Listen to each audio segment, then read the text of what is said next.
Tere, as we say here in Tallinn, Estonia. And welcome to the European Film Forum. Any sound, guys, at all? Comics? 2020. My name is Sten Saluver, and I am the curator of European Film Forum.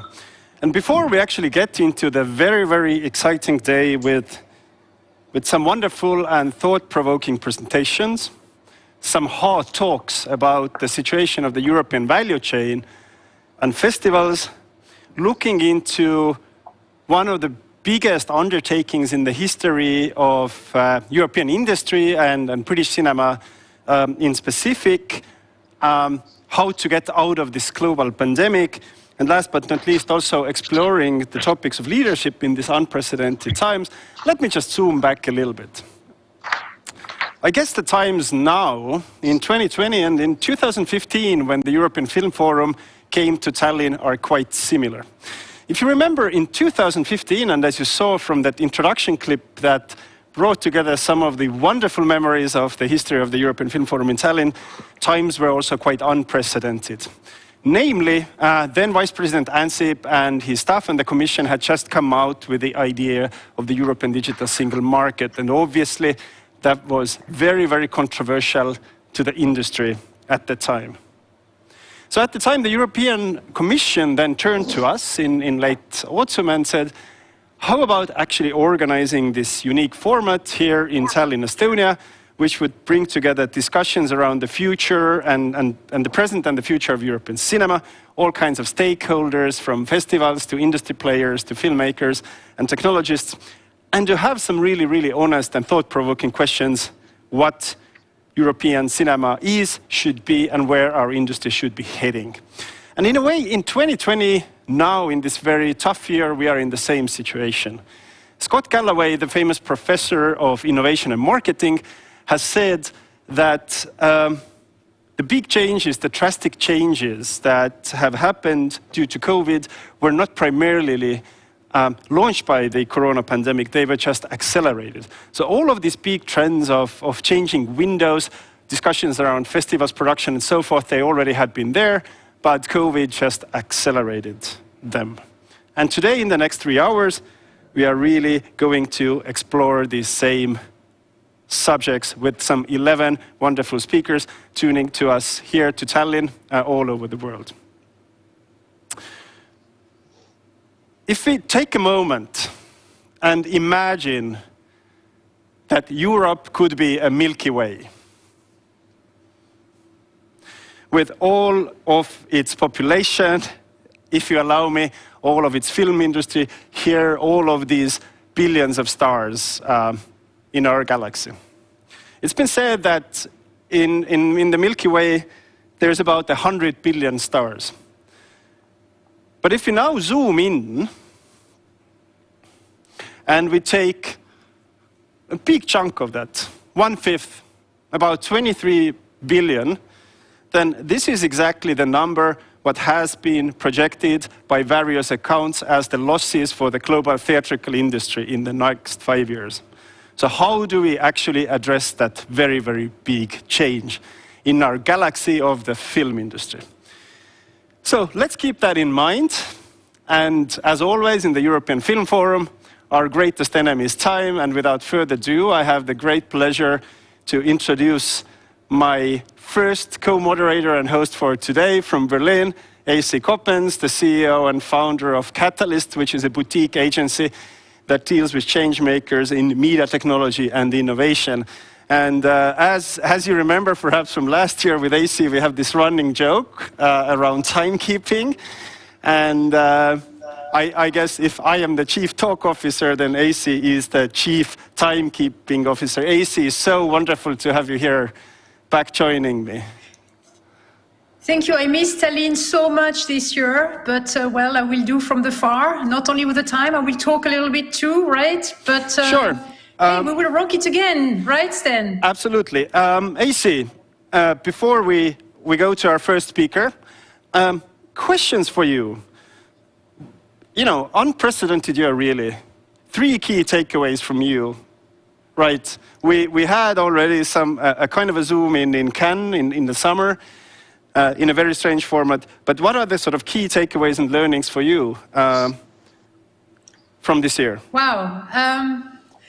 The first one would be, whoa, tech works. Actually, not that bad. The second takeaway is, whoa, tech doesn't work that well, and we need to stay human and collectively address this. And the third takeaway would be, what I miss most is, as a consequence of all this, is all the informal stuff we do actually normally in such conferences, all the information which is getting lost because of this. So, yeah, a big learning is this informal substance is extremely valuable. I think I sometimes underestimated it. I think so too, and Robert Wolcott, who will be conversing at the end of today's session, he's been doing some quite amazing work also understanding how, due to COVID, we as leaders and we as teams and groups need to change and adapt. And obviously, the questions around their interest are not only about business technology, but they're also about the human element, as I think you very rightfully said. But it's also actually about larger policies and how to steer the industry at large. And obviously for Europe, as you very well know, European cinema resides in this very successful and intrinsic link between the producers, the creators, and obviously the policymakers and so forth. And without further ado, I have the great pleasure to introduce Martin Dawson. Martin has been a very critical partner along with the whole DG Connect team and obviously Lucia Ricalde, the head of unit. And Martin is the deputy head of unit for the European Commission at Director General DG Connect and Creative Europe Media. And obviously, as a lot of you in the community know, this year was very much focusing around relief efforts, but it was also focusing on the new upcoming term of Creative Europe Media. And we have some wonderful news, which came out a few weeks ago, that yes, the budget has been increasing. But what is exactly planned in the Creative Europe Media? I have a great pleasure to invite on stage Martin Dawson, and let's play a clip.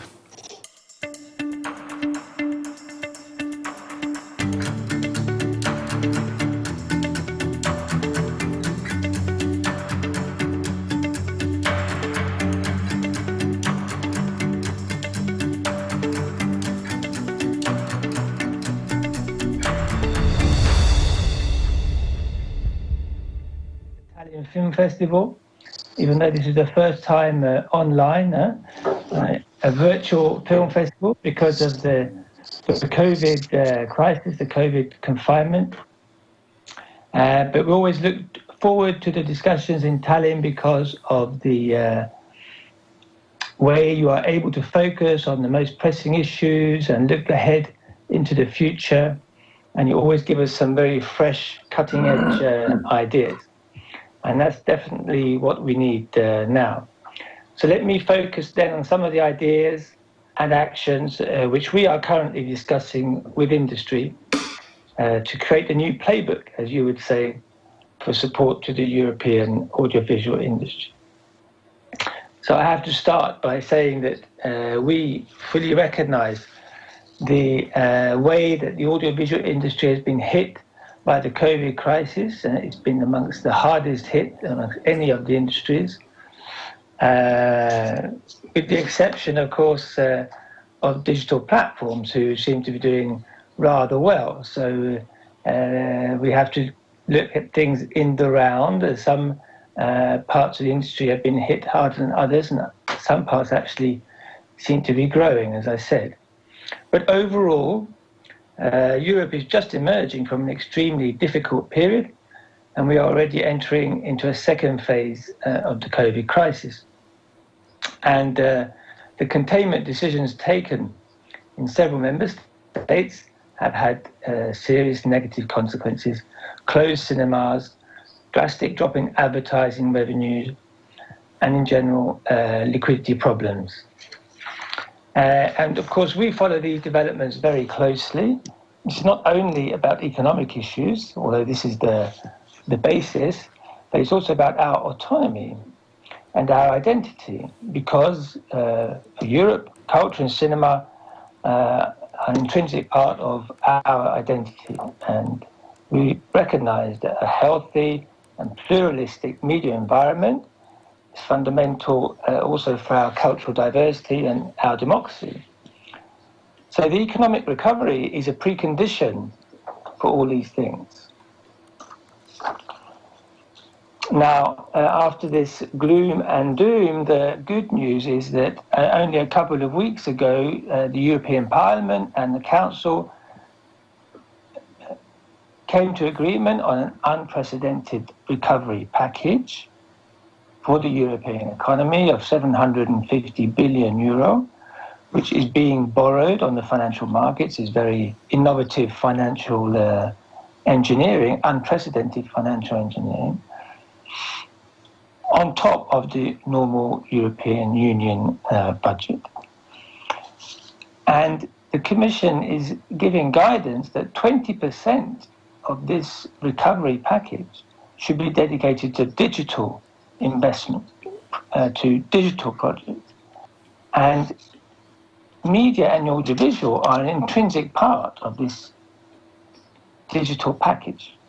So the first message is that there is a new opportunity, a new source of financing for support to the audiovisual industry through the recovery plans of the member states, and stakeholders should be very much aware of that and following that. And we hope this is a new opportunity for support, because our ambition is to turn this moment of crisis, this period of crisis, into an opportunity for transformation of the industry to be competitive in the long term. To come out of the crisis, yes, but then in the longer term to be competitive. And it is necessary, therefore, to tackle some of the structural challenges facing the audiovisual industry, and chief amongst these in Europe, we believe, is fragmentation. Because by and large, with a few exceptions, our audiovisual companies tend to focus on national audiences and national markets. As a result, even our biggest European players are remarkably smaller than many of their global competitors.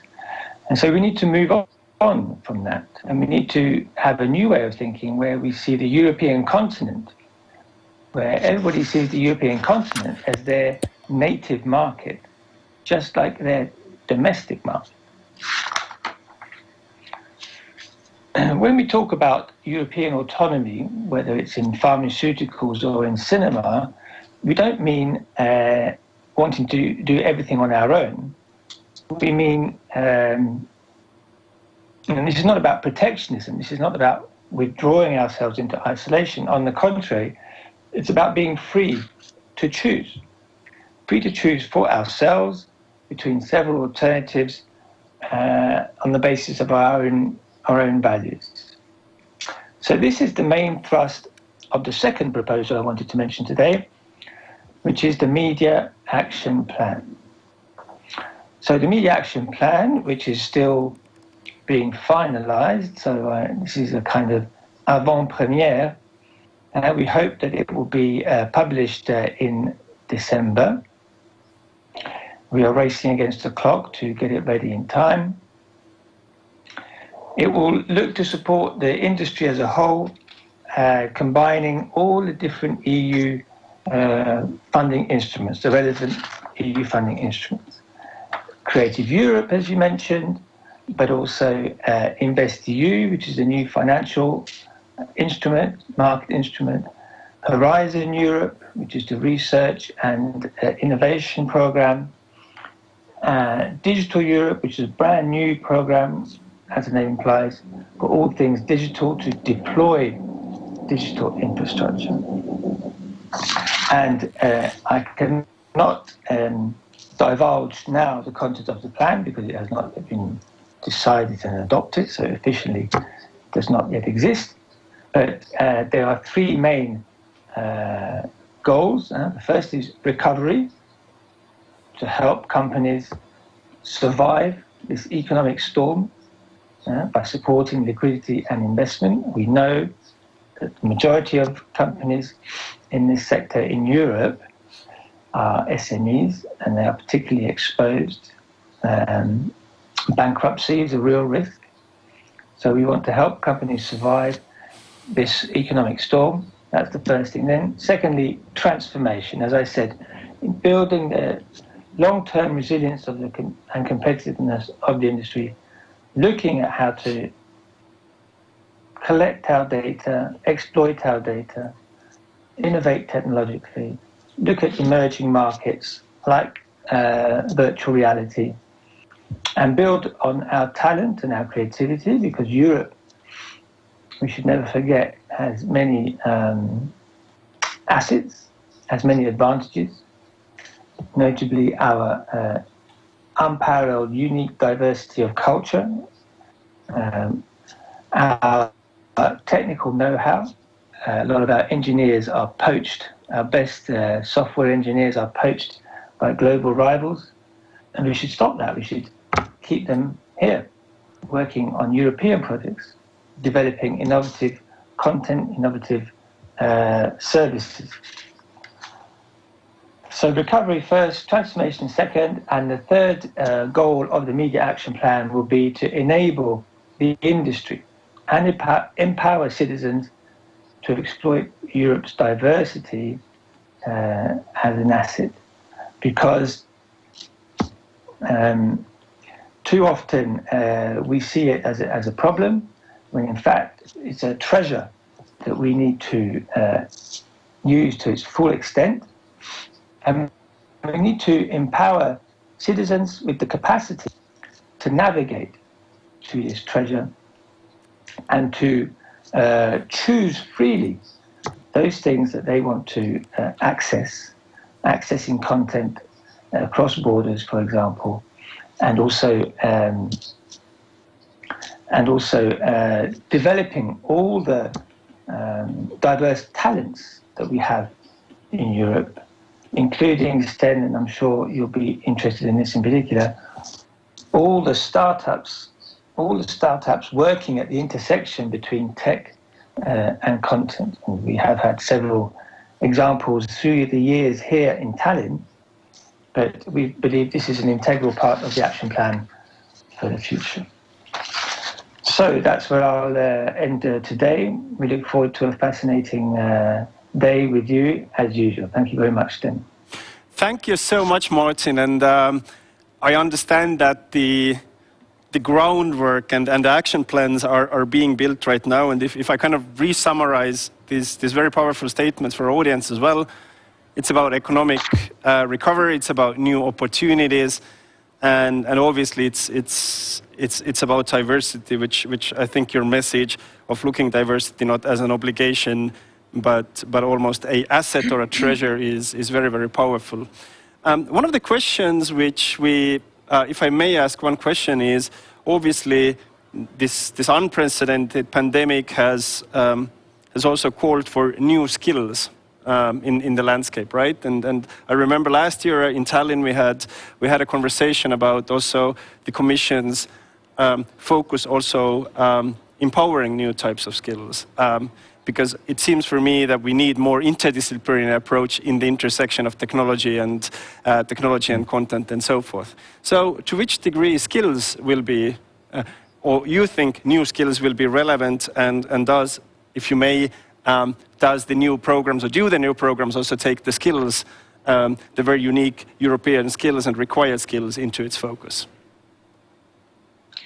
For sure, skills will be a key part. We have some of the best talent in the tech department. As I said, unfortunately, a lot of them are poached, and they are working on the other side of the Atlantic. And we have to stop this brain drain. We have to make sure that there are homegrown opportunities here in Europe to retain the talent. But secondly, something else we're hearing from industry is that we might have some of the best, but we don't have enough. Because there is in fact a bottleneck, a shortage. I lost the sound. of software engineers, and whether it's working in virtual reality or other areas, building seamless user experiences for streaming platforms. All these skills are very much in demand, especially now. As you know, everything digital, everything virtual is growing exponentially during the COVID crisis. So there is a real shortage on the market. So we will be addressing that, yes. Thank you so much, Martin. Thank you also, Lucia, Majek, everybody at the team at the DG Connect. It's so wonderful to actually converse and host this event together.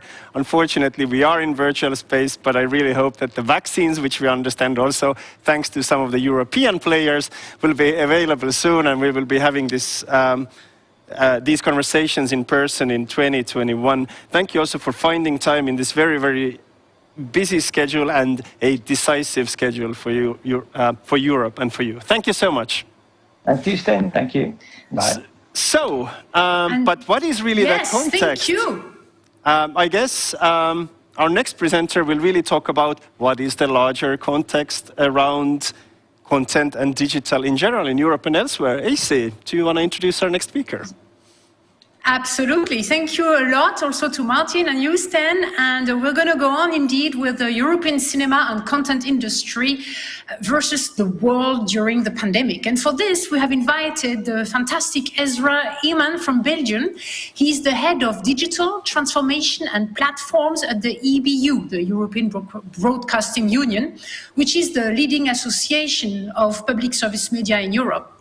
And there it is responsible in leading all EBU activities related to digital distribution, promotion, and access to content of public broadcasters. So Iman is also a board member of the Future Media Hubs. So obviously this is great. It is an international network of innovation accelerators and media labs. So this is the perfect guest for us. Let us play the clip and have Ezra make his speech.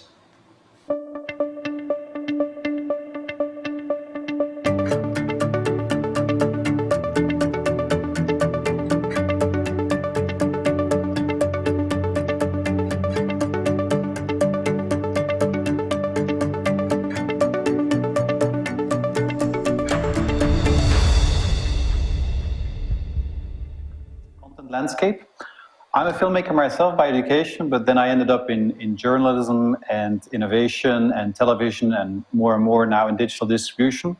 I work for the European Broadcasting Union, which is the alliance of public broadcasters in Europe, where I'm the head of digital platforms and transformation. And that's a mouthful to say that I look at how broadcasters can bring their content and their services to their audiences in new ways. So my background is more broadcasting than cinema, but I would say the boundaries of content and distribution are blurring. And as we will see, the traditional value chain for film and TV are meeting similar challenges and opportunities with the rise of streaming viewing.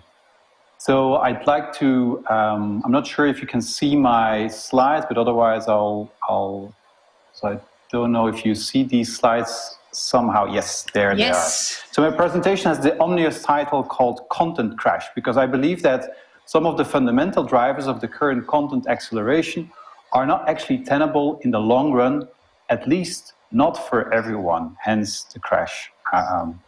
So 2020 was announced as the year of the streaming wars. Instead, it has become the year of COVID-19, which boosted streaming more than ever. The world fell silent and groaned under lockdowns, and all of us, we came together in our houses in front of our screens to get more information, to get more entertainment, and to get more comfort. And we saw this also very much in the numbers. The latest Ofcom Media Nation report in the UK shows that people are now spending 6 hours and 25 minutes each day watching TV and online video content. That's good for almost 45 hours a week, and a rise of almost a third on last year.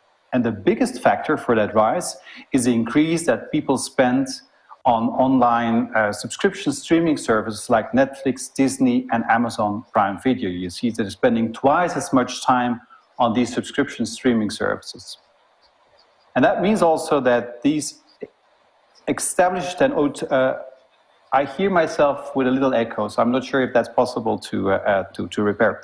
So there are these new and established OTT services. They have seen the numbers of their subscribers really skyrocket this year. Netflix reported a staggering 37 million new subscribers, and they're still rising, and they will probably hit 200 million subscribers this year. And Disney Plus, they just started and added 73 million subscribers this year, and they're still counting. So that's an amazing rise. But also our members, the public service media, have seen an enormous growth in audiences on their platforms as well as in linear view. So that's the good news. But the lockdown, as was already stated before, brought hard times for others. Movie theaters had to close down. And at no point in time were the number of admissions so low. And you can see 2020 is really plummeted, which means that movie studios had to halt their productions, they had to postpone releases because the theaters were just not open. And experts predict that the film industry will face losses of $15 billion in the US alone.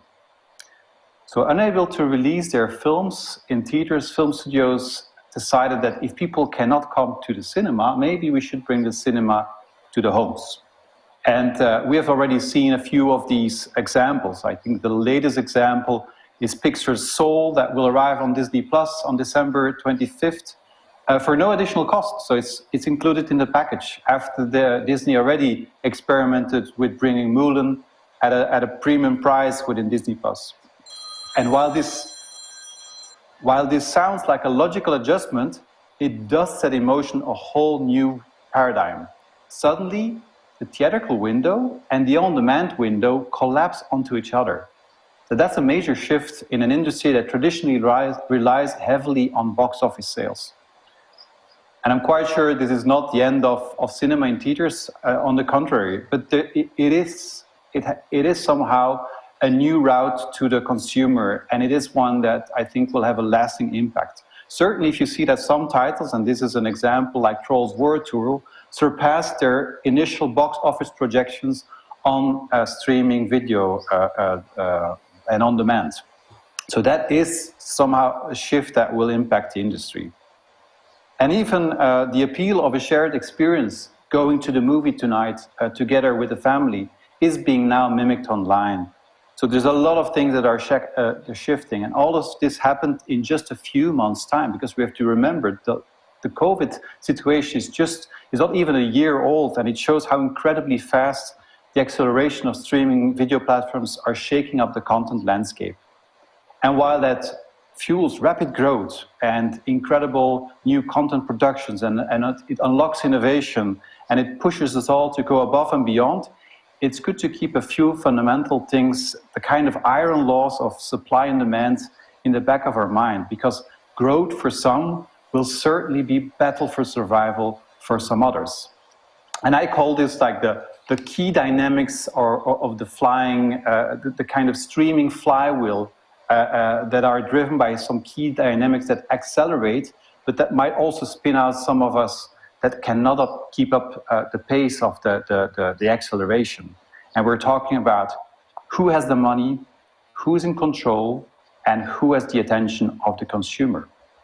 And I would say the first issue is, of course, money. The streaming wars have heated up, and that's been already part, but it's just accelerating to a point where media companies are actually hurting themselves to invest in premium content, talent, and technology. They spend now in the hope that they can dominate the market, and once they have the market, they think they will see a long-term gain. Netflix, for instance, they spent $15 billion on content alone in 2019. But you have to keep in mind, they also, in the same year, amassed around $15 billion in debt. So they had a negative cash flow situation that they can bear, but it's actually really unhealthy. They had an unbalanced and inflated spending, and they can bear it, but it pushes other media companies to dig deep in their pockets for their on-demand services, for premium content. And if we look at it from a European perspective, that's not really sustainable. And none of the European broadcasters or production houses can have that kind of strategy or approach to productions. If we just look at the numbers, European fiction film budget in the larger markets is around 3.2 million as a kind of average budget, medium budget, according to the European Audiovisual Observatory. If you look at the smaller markets, it's not even €1 million. If you compare that to an episode of Stranger Things or The Crown, and I know these are really the top tier productions of streaming services, they're in a different kind of landscape. And I know budget isn't necessarily the only thing to value content, but it pushes all of us, because it puts a price pressure on talent, it puts price pressure on production, it puts price pressure on everything. So it trickles down to the whole ecosystem. And that brings me to the second element, which is the asymmetric competition. Not all the players in this new ecosystem are pure players. They're not just content makers. Giants like Amazon and Apple, they can easily treat their content investment as losses. They don't need to win any money on this. It's part of their broader portfolio of products and services. If you buy an iPhone or an iPad, you get content on top of it. So for Apple, it's just about you buying the iPhone, and content is a way to kind of grease that mechanism. The same for Amazon. They use video primarily to push their Prime subscriptions because they want you to shop with them, and content is a way to seduce you, but it's not their prime business. So other than regular media companies, these companies can afford to take the long view, to invest in content without really getting revenue out of it. And moreover, they control, as you can see in this slide, a big chunk of the value chain. Just have a look at the different places that Amazon pops up in the ecosystem, from content creation to the user, and where they control the value chain, where they can capture data and where they can capture revenue. That's a position that's very hard to compete with. Last thing is, of course, and maybe most fundamentally, the crash sits somewhere else. In the game of ever more content and services, we tend to forget that we people have a limited amount of time and money that we can spend on all of that content. So as we produce more and more, and just look how much content we create on the internet every minute, it's a logic that's not sustainable. We're in a way paying viewers to watch our content by over-investing in things that are not consumed. A lot of this content never sees any eyeballs because it's just too much to ever be seen. So that comes for me to a logic of where we produce more than we can consume, and that means that there is inherently somewhere a kind of content crash that will happen. Which means also the question will be, who will get the attention or who will get the money that's connected to that attention from the consumer? Because currently in Europe, we're still happy to add a few subscription services to add still a little bit of money to the entertainment we already have. But this stat from last year shows that 41% of current SVOD subscribers in the US and the UK already indicate that it becomes too expensive to pay for multiple services.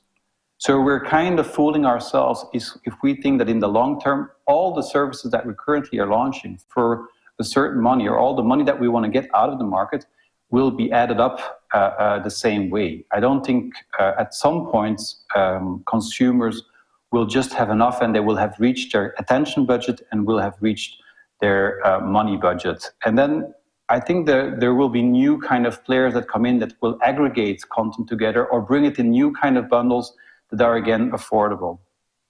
So given those three key dimensions, money, control, and attention, what are then some of the real elements that make up the actual battlefield? Because war is partly strategy, but the real winners or losers are, I think, will come out of how you execute on that and how you're actually able to win on some of these critical elements. And that's about content, who can secure premium content and the rights and the talent and the production needs that come with it, who can keep up with the technology and the audience experience, the expectations that we now all have. We all want a kind of, the Netflix experience is almost like the common denominator. That's what we expect online from a good service. Distribution, as we have seen, that value chain is very important. So who keeps the control of the access and the relation to the audiences? Who has a brand that really connects with the audience? And then as last thing, and I think a very critical thing for us here in Europe, who understands the audience? who's relevant for them, who can keep up with their needs and their habits. And I think there we have an advantage. So given all of this, who holds the best cards? Well, I think it's hard to predict the future. We have seen that there are some criteria that might determine the outcome. And some parties at the table just have a better hand. I think companies with a large customer base of subscribers that have deep pockets to power growth and that can take the long view, they have an advantage. But also companies with leadership and vision that dare to take a leap and be the first to adopt new models, they also will have an advantage. Companies with well-established brands, legacy brands, well-established brands that are easily recognized into a crowded landscape, they will have an advantage. Companies that control the value chain and can accumulate data and own the customer relationship, they will have an advantage. But also companies that can bring distinctive content that really is relevant for their audiences will have an advantage. So there's plenty of ways to compete in this space, but it's important to at least find a good dimension to compete in. And I would say some of the survival skills, there's plenty of survival skills, and I don't have time to go through all of them. So I want to pick out one of them that I really think is important.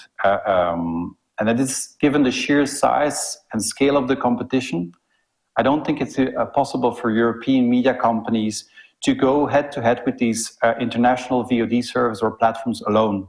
I think the cost of drama productions and premium content, as well as the underlying technology, they're just too big. So we need to look at how can we collaborate and spread these costs across the markets, as Martin Dawson has already said before. I think European public broadcasters, but the whole ecosystem has to think, what are the possible ways that we can collaborate? Can we exchange content catalogs? Can we co-produce better premium content? Can we co-develop some of these technologies? A lot of this technology is commodity, so we don't compete on technology, we can collaborate on technology. There might be joint approaches to prominence for European content, the better ways to discover European content. I think there's plenty of ways that we can actually look and collaborate better as an industry with each other. I wanted to finish with one nice example that the Nordic broadcasts, where they in 2018 decided to start the Nordic 12, which is a way to bring and co-produce content. So all of them have decided, the 5 broadcasters in the Nordic markets, they're producing 12 dramas in their different markets, and they have decided to give each other a 12-month window of these dramas. So they each have a broader catalog, they have longer rights on these drama, and so they can make their own offer to their audiences much better. And these rights are both for linear and on-demand. So I think it's a really interesting way to collaborate across markets. So I hope with this, that was my final slide, I hope with this I've given you some additional perspective. You see it's a complex market with a lot of elements. There's plenty of more to read if you want on my Medium page, or just reach out directly to me. But I was happy to give some additional perspectives on this quite complex and fast-moving content landscape. We are a little bit late, so let's make this very, very sharp and very, very short. You were saying in your presentation that who understands the audience will have a better position. In your articles, in Medium and etc., you are encouraging the public service media to look for dedicated audiences. And my question was, how can you actually create these focus communities in a global context to look for audiences when the film right territories are not actually necessarily overlapping or matching these audiences? Yeah, I think that's a really interesting question. I was intrigued by what Martin Dawson said in the beginning, like we really have to look at creating that rights market in Europe in a better way so that content can easily travel between markets, or more easily travel. Because what I see also on the streaming platforms is that currently their content travels more across Europe than content that's made in Europe by public broadcasters, or European productions. They tend to travel to less markets than what is produced by these streaming platforms for the European markets. And that's strange. If you see a Netflix series produced in Europe travels to 10 countries and a European production only travels to 3-4 countries, something is not completely right. And I think that can be improved. Exactly, and that's what I meant. So that's good that we will inquire also in these new ways. I had a lot of questions for you. Unfortunately, as the Chief Time Officer, I will have to move on. I noted duly your email address, and I will ask my question if needed. But for now, we're going to move on. And Stan, you are going to prepare us to the next format, right? Thank you so much. Ira, bye-bye. See you soon. All right, thank you. I'm so glad that we managed to solve technical issues. If indeed we will encounter some more technical issues, which I hope we won't during the day, then please definitely stay with us. And one other small remark, I'm just kind of jumping ahead of time, but I just want to say that after we have concluded today, we have a great networking session actually coming up in our platform. And the link will be actually posted to the chat very soon. You can log on easily and then go and actually interact with me, AC, and everybody else in the community. AC, as you said, we have understood that technology works, but sometimes it works in a kind of very mysterious ways. But look, it's so amazing in a way that we'll be able to connect all over Europe, whether it's Belgium, Copenhagen, Warsaw, or even Toronto. And actually that leads us to one of the core questions, at least for me, and I guess for many others as well. What is really happening in the value chain landscape? Ezra pointed this out, but having worked with a few festivals this year, including the CPH Docs, the Black Noise Film Festival happening now, Cannes, and some others as well, we see there's a lot of confusion. Can you access the content? How can you access the content? Is it theatrical? Is it digital? Whose window it is? Who should take the responsibility? What will happen to the premieres? And so forth and so forth. So it is very complex, and if I may say, it's a mess. And is it as big as the mess as it seems? We'll be exploring in the next panel, where we're bringing together an award-winning, almost legendary producer, a sales agent, and a genre film producer as well. So let's play a clip and then go to the panel.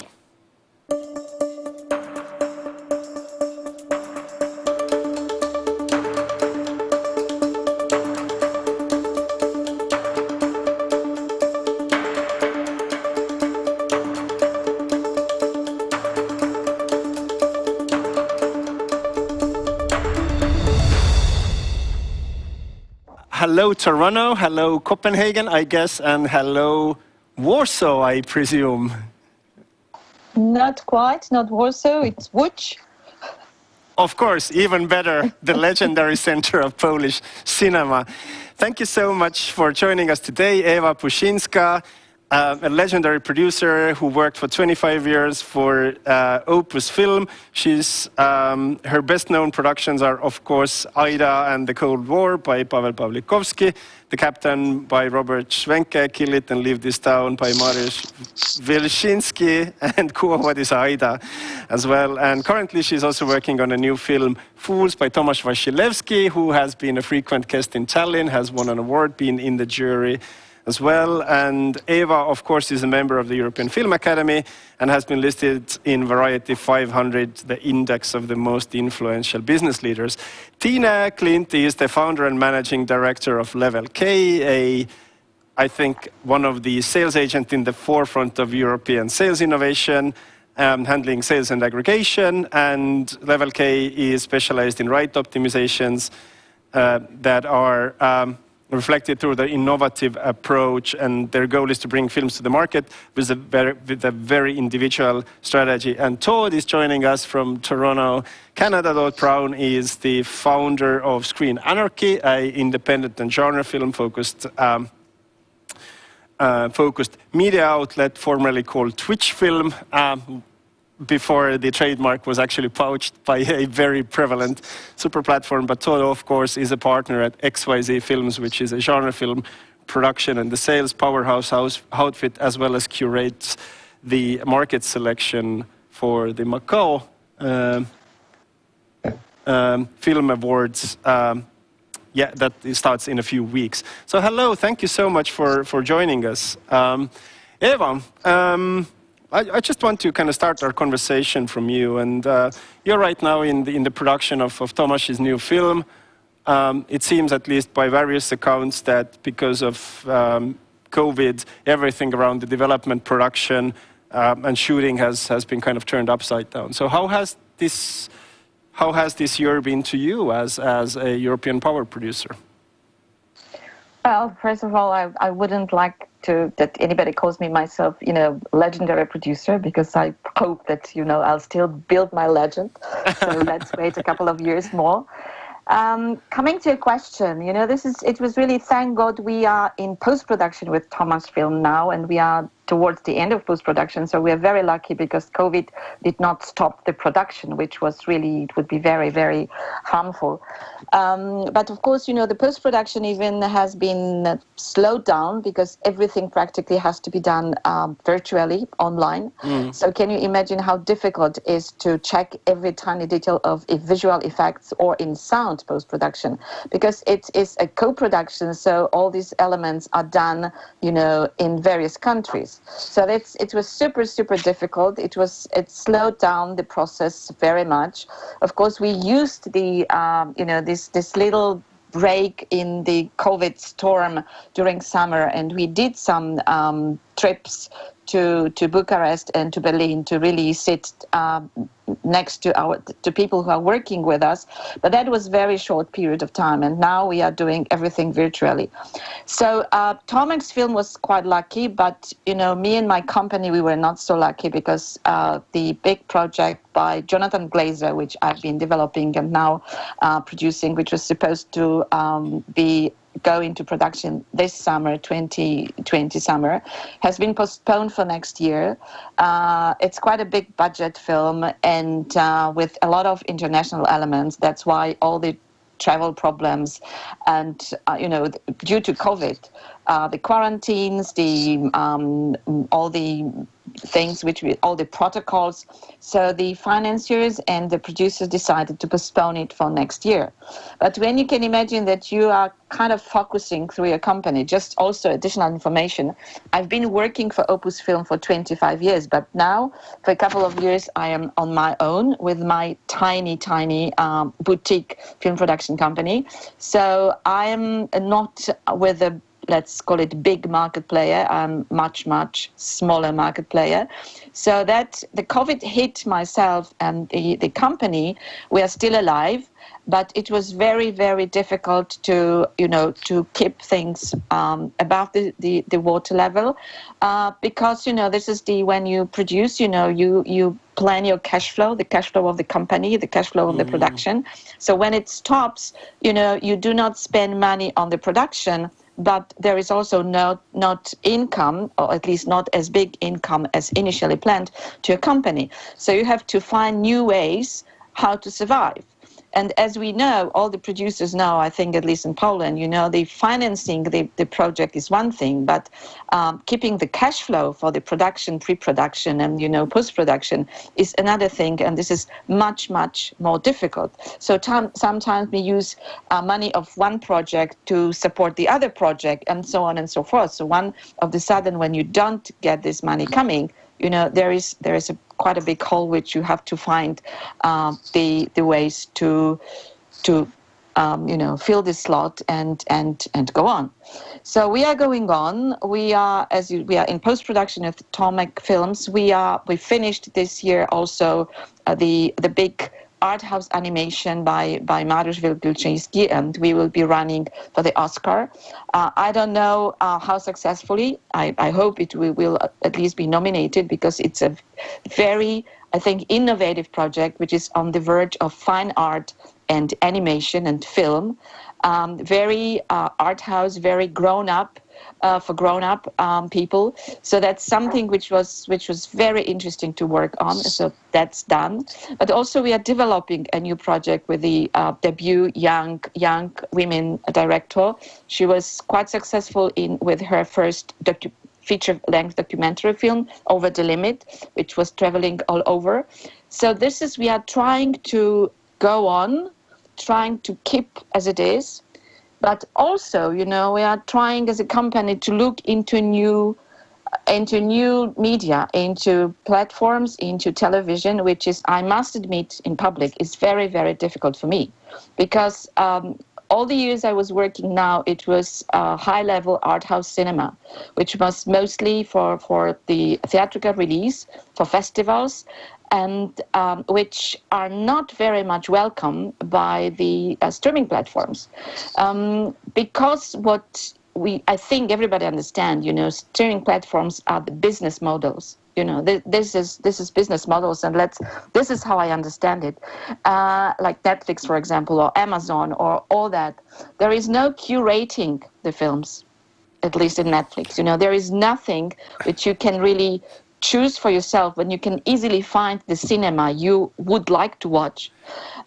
During this, yes? Eva, I'm going to actually take the cue from there, because I think your statement that there is no curation in Netflix, at least that will go into the history of the European Film Forum.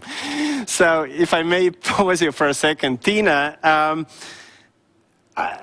if I kind of look a little bit how Level K is doing on the surface, you're doing pretty good. You had great new documentaries launched at IDFA, and obviously talking about nominations, right? Tove was nominated from Finland as well. It seems, there was like some hope and some buzz, around Cannes, the virtual Cannes where community came together. But I remember, especially with conversation from Todd, and we're going to jump into that in a day.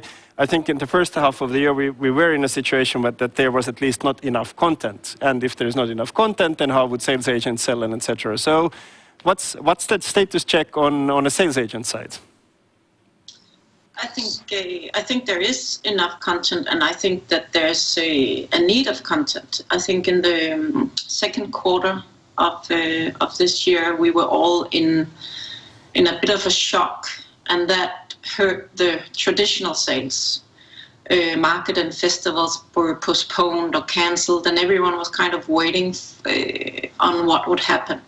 So the second quarter was, on the traditional side, not very good, but on the digital side, it increased. And then now it is back to almost normal. But we did have to adapt and change all our strategies, and we did. Our marketing material, the way we announce and release films has changed.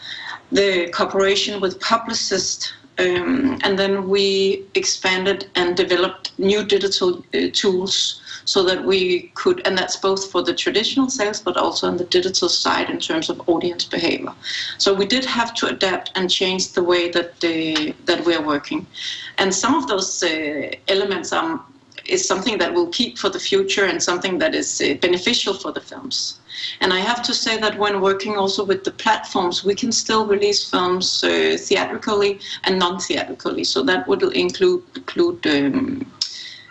festivals. But but then, of course, the major SVOD players will block most of all other rights. We talked about this idea that a lot of things are going more digital, and Eva said that the big ones just.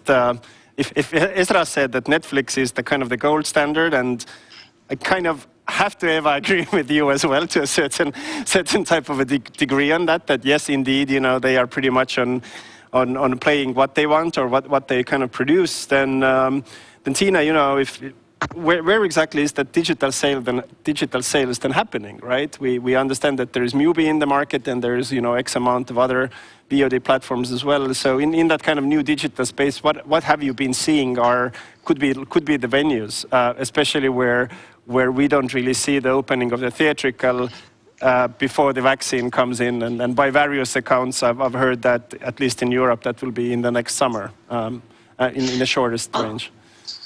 Well, I think if we're talking about distribution models for European independent films, there's two, I would divide it into two. There's the marketable high-end art house films or foreign language art house films. And then there will be the smaller low-budget films that might have the chance for local distribution, all rights distribution, but outside local country, it will have non-theatrical distribution possibilities. And I think that one major and important step for European cinema will be to accept non-theatrical as a theatrical distribution venue.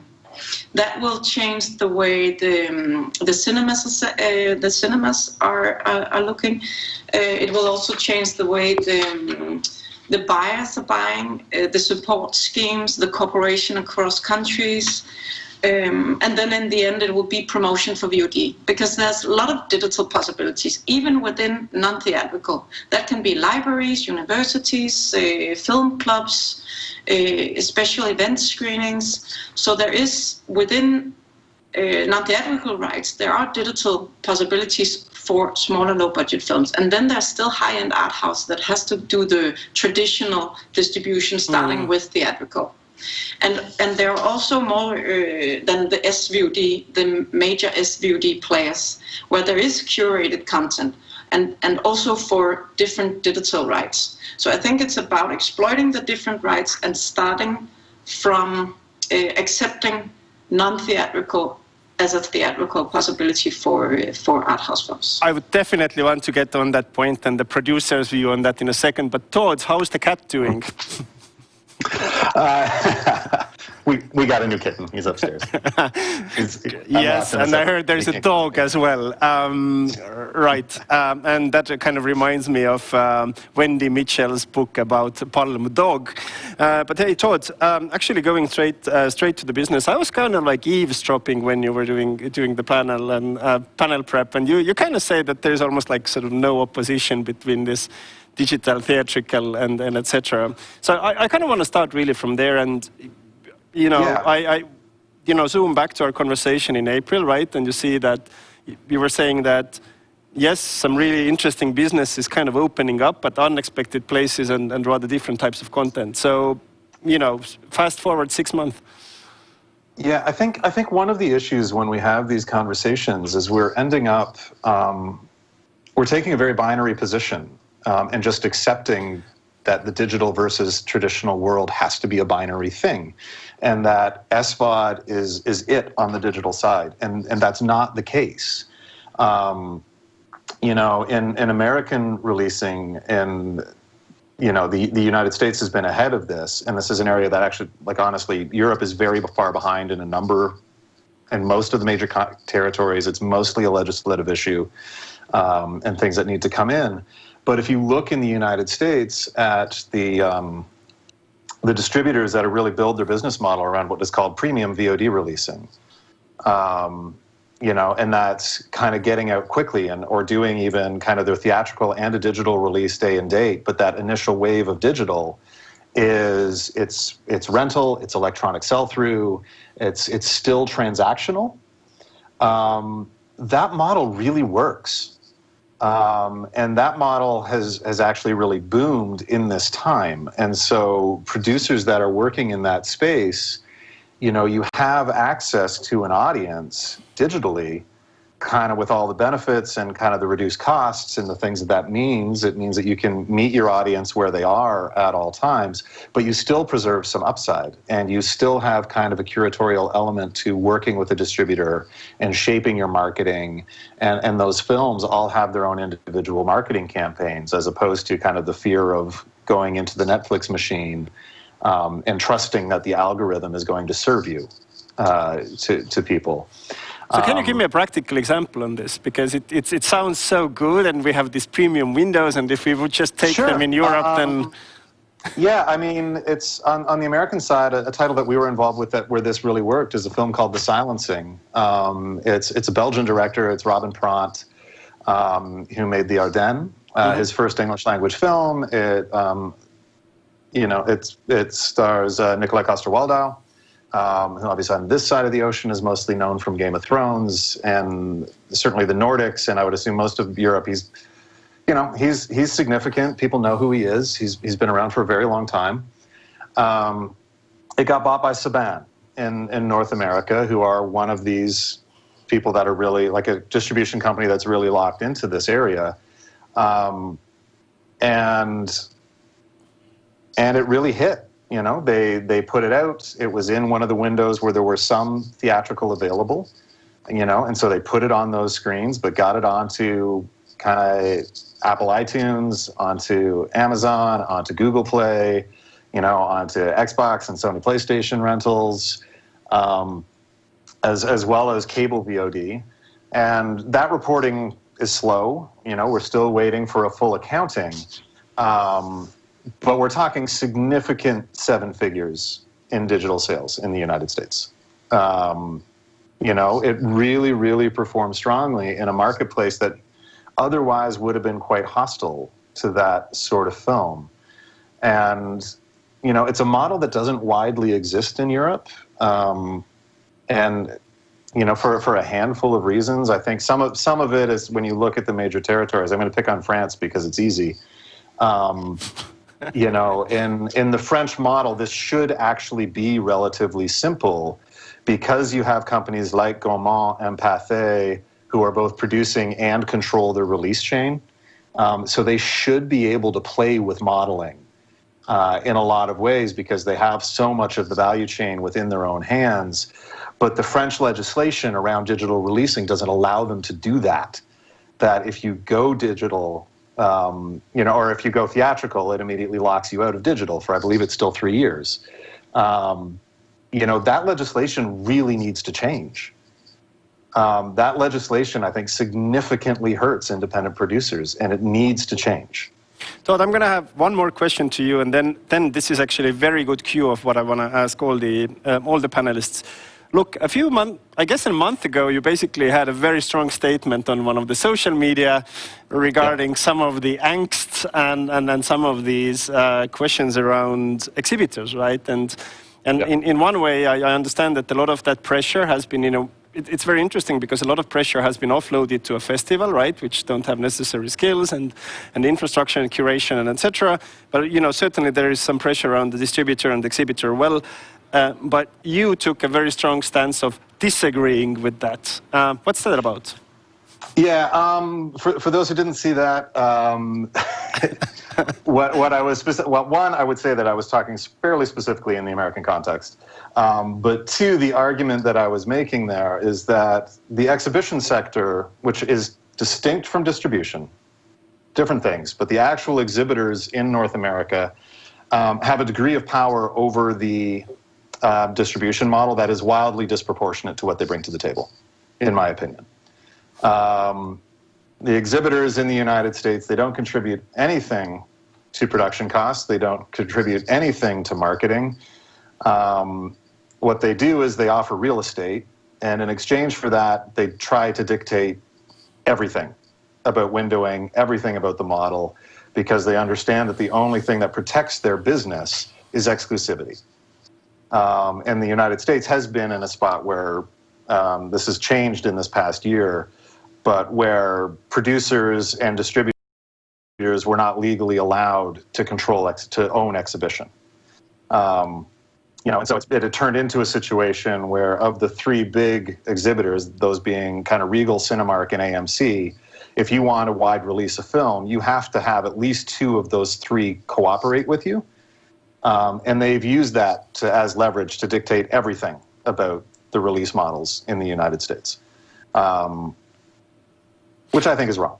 I think as a producer, it's completely unfair to have, we take all the risk.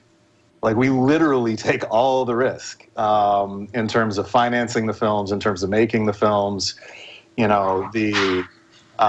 Every penny that is spent on marketing comes back to us as a recoupable expense. It's ahead of us in the waterfall in terms of how economics flow back.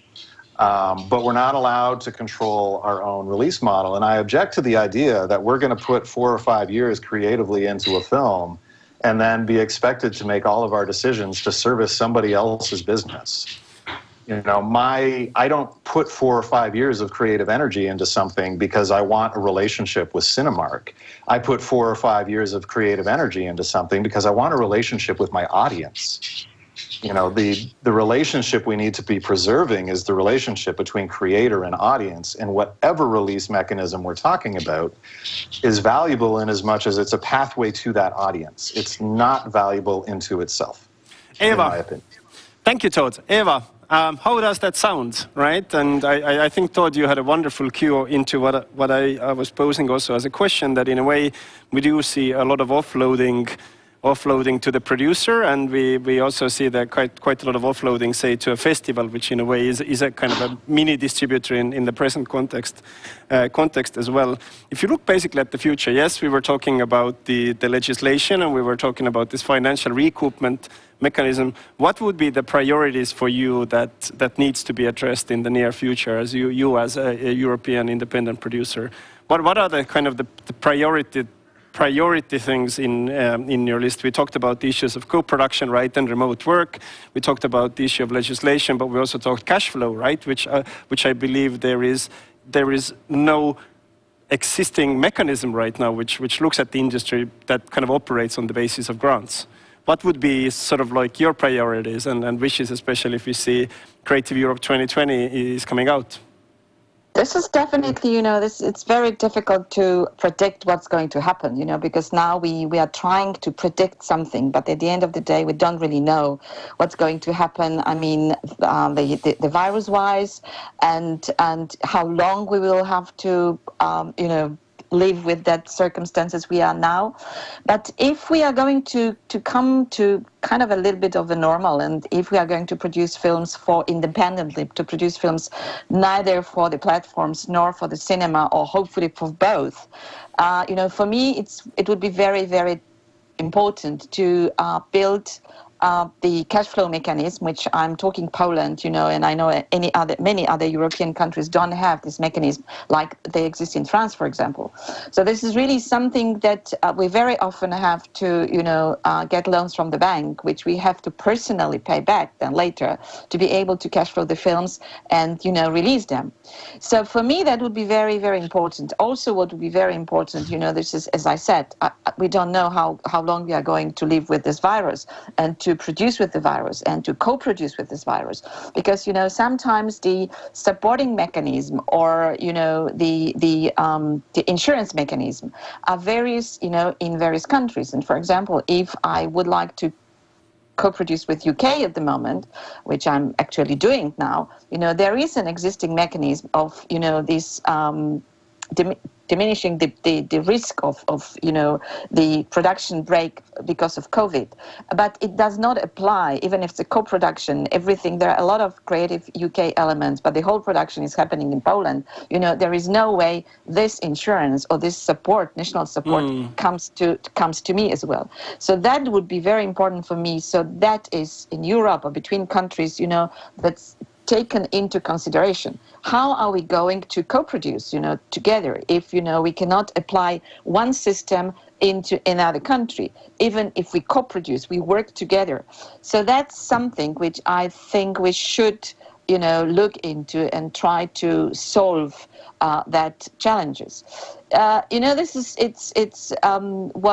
Todd was saying about the distributors. I really want to about exhibitors. I really want to refer to that. It's a different model in Poland, at least a different model in Europe or in Poland for sure. These exhibitors contribute to film production because a part of a national fund consists also from the money comes also, the percentage of the money comes also from exhibitors.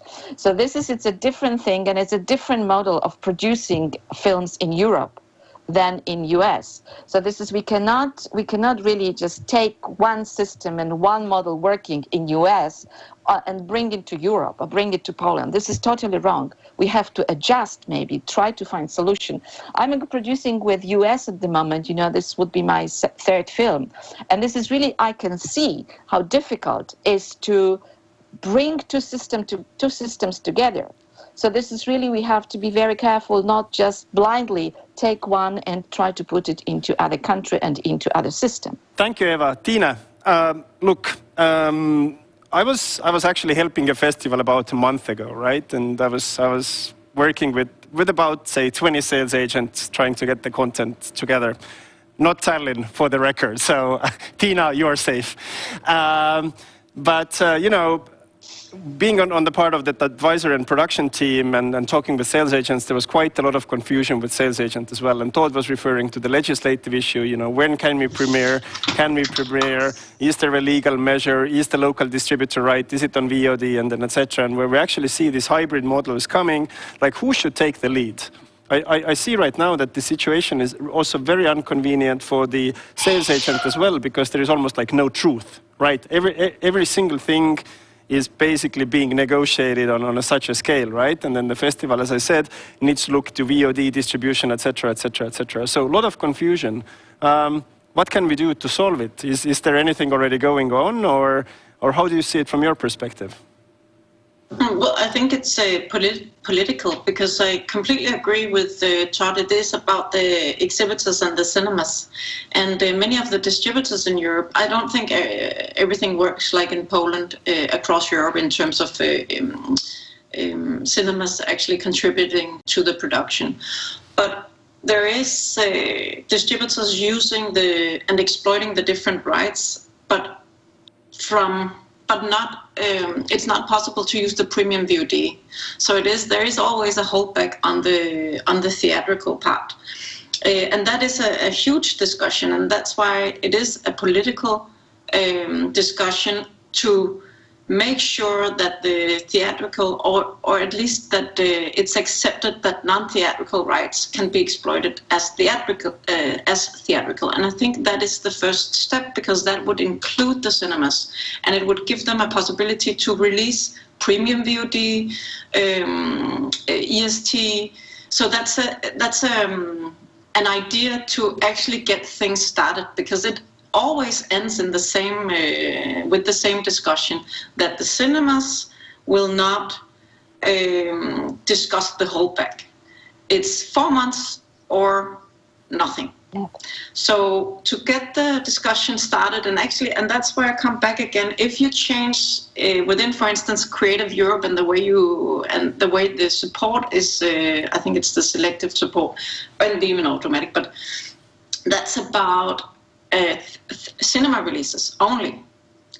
And if that was also including cinema releases with a non-theatrical model that could then reduce the holdback, then you would be able to do different distribution models, and you would get the cinemas to join in, because it's a support scheme. They could actually, the risk is less. That would invite them to release more European films, and not only the A-list, the high-end directors and cast from other European countries. This discussion has been so exhilarating that I would just basically curate the whole thing around this, because we have a legislative issue, we have a release issue, and obviously we have issues around cash flow, right? But I guess in a way, it seems that we do have a new hope. And it's great to see that that the situation might not be as critical in the production and sales landscape. So thank you so much, Eva. Thank you so much, Tina, for joining us today. I have 3 strong points to take home. I hope if there are policymakers and Creative Europe and DG listening, then let's pay attention to these 3 really critical insights. Thank you again, and I really hope to see you all very soon in person. Thank you. AC. Me too. Yes, exactly. I want to see them in person too. I wanted to say also thank you specifically to Todd, because he brings me the bridge for the next format. He said, I hope you can hear me now. He said that he wants to have a bridge to the audience, right? So to this brings me to the next format. I just want to have a sign that you hear me well. Can you hear me?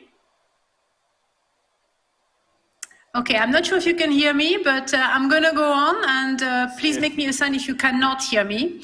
But in any case, the next format will be exactly about that, how to reach your audience during a lockdown. The digital marketing playbook for European films, and we will have Birgit Karus, the CEO of No Production, She's an expert in social media marketing and also the founder of NOH Production, a marketing agency with a focus on building digital sales funnel and measurable creative campaigns in social media. So the services she provides or they provide are provided for Facebook, Instagram, TikTok, and etc. So I would say, I hope somebody can hear what I'm saying this time. And that you can go on, Birgit, with the content, because we need new ways indeed to reach the audience, especially during a lockdown. Thank you.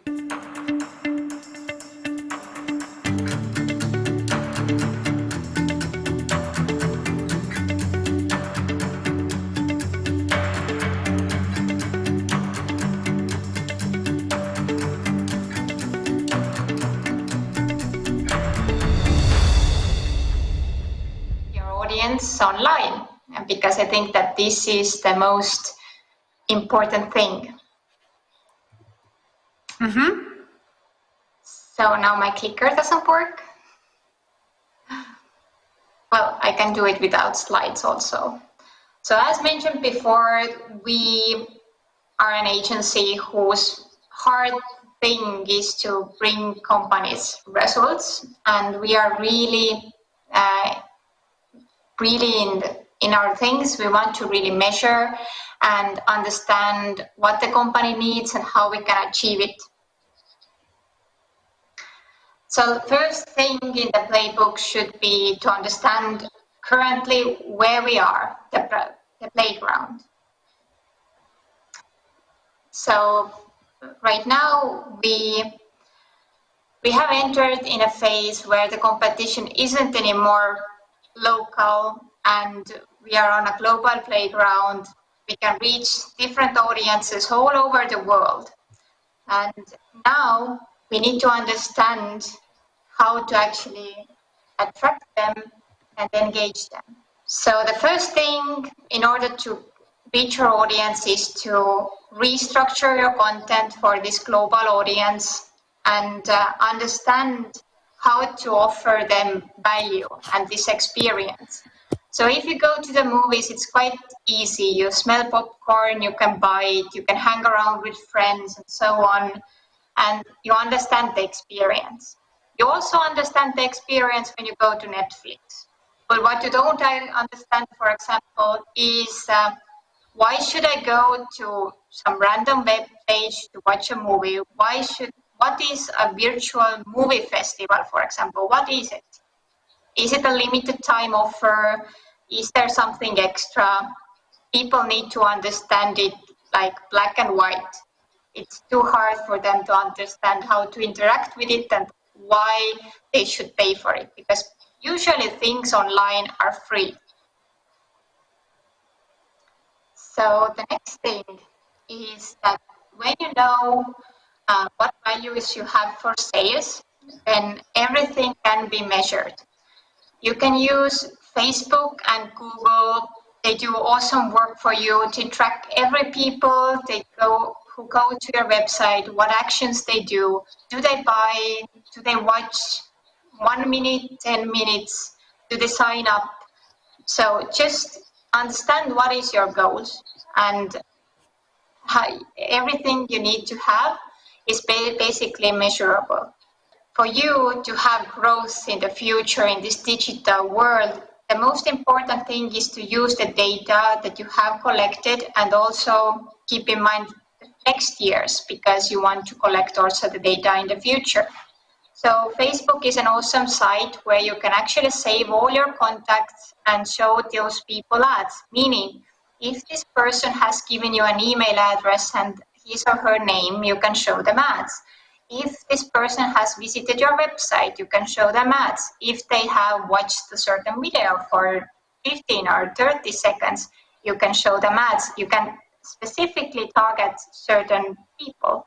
And you can save these people and you can use them next year and year after. So in 5 years' time, you have a huge base you can show ads to, meaning that your advertising spend goes lower and lower, or you can also make it bigger, but it will be spent more efficiently and you can grow whatever goal you have. You can grow your business. So after you know what you need to measure and why, you have to map your customer journey. So each step has a certain budget. So on the next slide, you can see there are basically 3 circles you should focus on. So the widest circle is potentially interested people who maybe like drama movies, or they like a certain other very famous movies that we can target on Facebook or on YouTube, their trailers, for example. You show them the cheapest ads you can find. It's called awareness ads. You can show those ads in Google and also in Facebook and Instagram and so on. And the key thing is to just attract people's attention. So when they watch your video, for example, that you show in that, you can afterwards save those people's data who watched it. You don't care about other people's who the ads were shown. You only care about people who actually watched it. So then we go to the middle circle, where you can see traffic ads. So meaning, when you show these general ads, you attracted a lot of people who watched your commercial. Now you have a contact base. Now you drive these people to the website to learn more. It's nice if they buy, but the main thing is that they have to go and read more and consider to buy in the future. Now when we see, I have extracted the people who watched the video into a smaller fan base who actually went to the website, then we can extract people who will buy. People who will buy are the ones who actually went to a website, they go again, and maybe on the 3rd time they will buy. And Facebook has this excellent opportunity that you can only pay, you have to only pay to Facebook when they purchase or sign up to something. And also, don't forget to upload your emails for previous years who have purchased the tickets. This is also really important. So when you have this mapped out, these 3 steps, and you have set up all these data collecting things, then you can test out. I think this year is for testing. As on the last slide, I will tell you that let's use this year for testing and collect data to do better next year. I think that this is the key thing to understand. It's a new situation for all of us, and we don't have to perform at our best. We do, of course, mistakes. But when we have done this year, we have analytics, then we can actually do better next year. And in order to stay in time, I think that I'm finished. I know it was really tricky to understand maybe for you because it's a different kind of subject, but it's my area of expertise. But it's also new for me to give this online presentation. So if anything was unclear, you can reach out to me. Also, if you want those slides, I'm happy to send them to you. Just reach out and stay safe. Thanks. Wonderful. Thank you very, very much. This is really a very good presentation with excellent basics, actually. I take away something really big. Everything can be measured, and this year is for testing. So I would love to ask you a little question before I know that Sten has a big burning question to you, but I would love to take the opportunity maybe to ask you, if I can, Birgit, how do you think these new constellations with the audience, with having the data and having the possibility to reach to these audience, how do you think this could have some impact on the storytelling? Do you see this coming? I see it a lot, actually, especially even if you think about simple thing like men and women, what they like to see. The storytelling in order, if you have in the ads, you have like 3 seconds of attention. So men react to certain like action or the storytelling, and women to the other. So when you do digital ads, it's awesome that you can show to people exactly what they like. Okay, I could go on with this discussion like going into bubbles then and only see what you want to see and maybe losing some magic about that. But I know that data can do also magic, and we are tight on time, but this is the little note I wanted to say. Sten, I know you have a question to Birgit, right? Yes, absolutely. Birgit, you know, we worked together a few months ago on a very interesting project. Doesn't matter what the project is, it's a secret. Unfortunately, I cannot hear the question. Yeah. I don't hear him either. So, hello. Okay, so Stan, again, you have to repeat your question, otherwise I know that you wanted to ask about a case study, that I know. Yeah, exactly. So So shall I go on with it? So, yes, you go. I hear you again. Yeah, fantastic. So Birgit, we worked together on a very interesting festival project a few months ago, and you know, we basically understood that there was something very, very kind of interesting going on around attention, right? And you know, it's not anymore festivals putting the content online and expecting that the audiences come. So it doesn't matter who the client was, but we got some really, really nuclear insights. So what is really this new skill that is required to understand that online is not enough, that it really needs a kind of a deeper dive into the audience's habits and behaviors? I think it was really an interesting case study, and especially like working together with you, we understood some interesting things. So the first thing that is interesting is that when you look in the data, you see what works and what not. So when you ask people to come to cinema, for example, physically, to network on an event, to sell something, a ticket, it's quite easy. You show them like a nice trailer, you maybe cut it this here and there. But then when you try people to online cinema, they don't get it because it's not Netflix. Why should they buy the ticket now? Because, you know, it starts in 10 days. They don't understand that there still is limited seating. They don't understand how they watch it online, how to use the platform, and what it even is, what it's sold to them. So you really have to go back to basics to show them, okay, here are limited seating. You can only see those movies 1 week, not more or less. And this is your one-time opportunity. Super. If you want to hear more about the case study, please do contact Birgit. It is really much more than marketing, but it's really understanding how the audience who is actually hungry for films kind of behaves in the online space. Thank you, Birgit, and hope to see you again at the European Film Forums. Yes, festivals, right? It's been a very, very dramatic year for festivals. Many of the A-class festivals are operating in reduced capacities. Some festivals cancelled, and the Tallinn Black Nights Film Festival here also, as many other festivals, taking a hybrid format. So a lot of challenges in the festival landscape, which have been one of the center points for European, but also global independent cinema.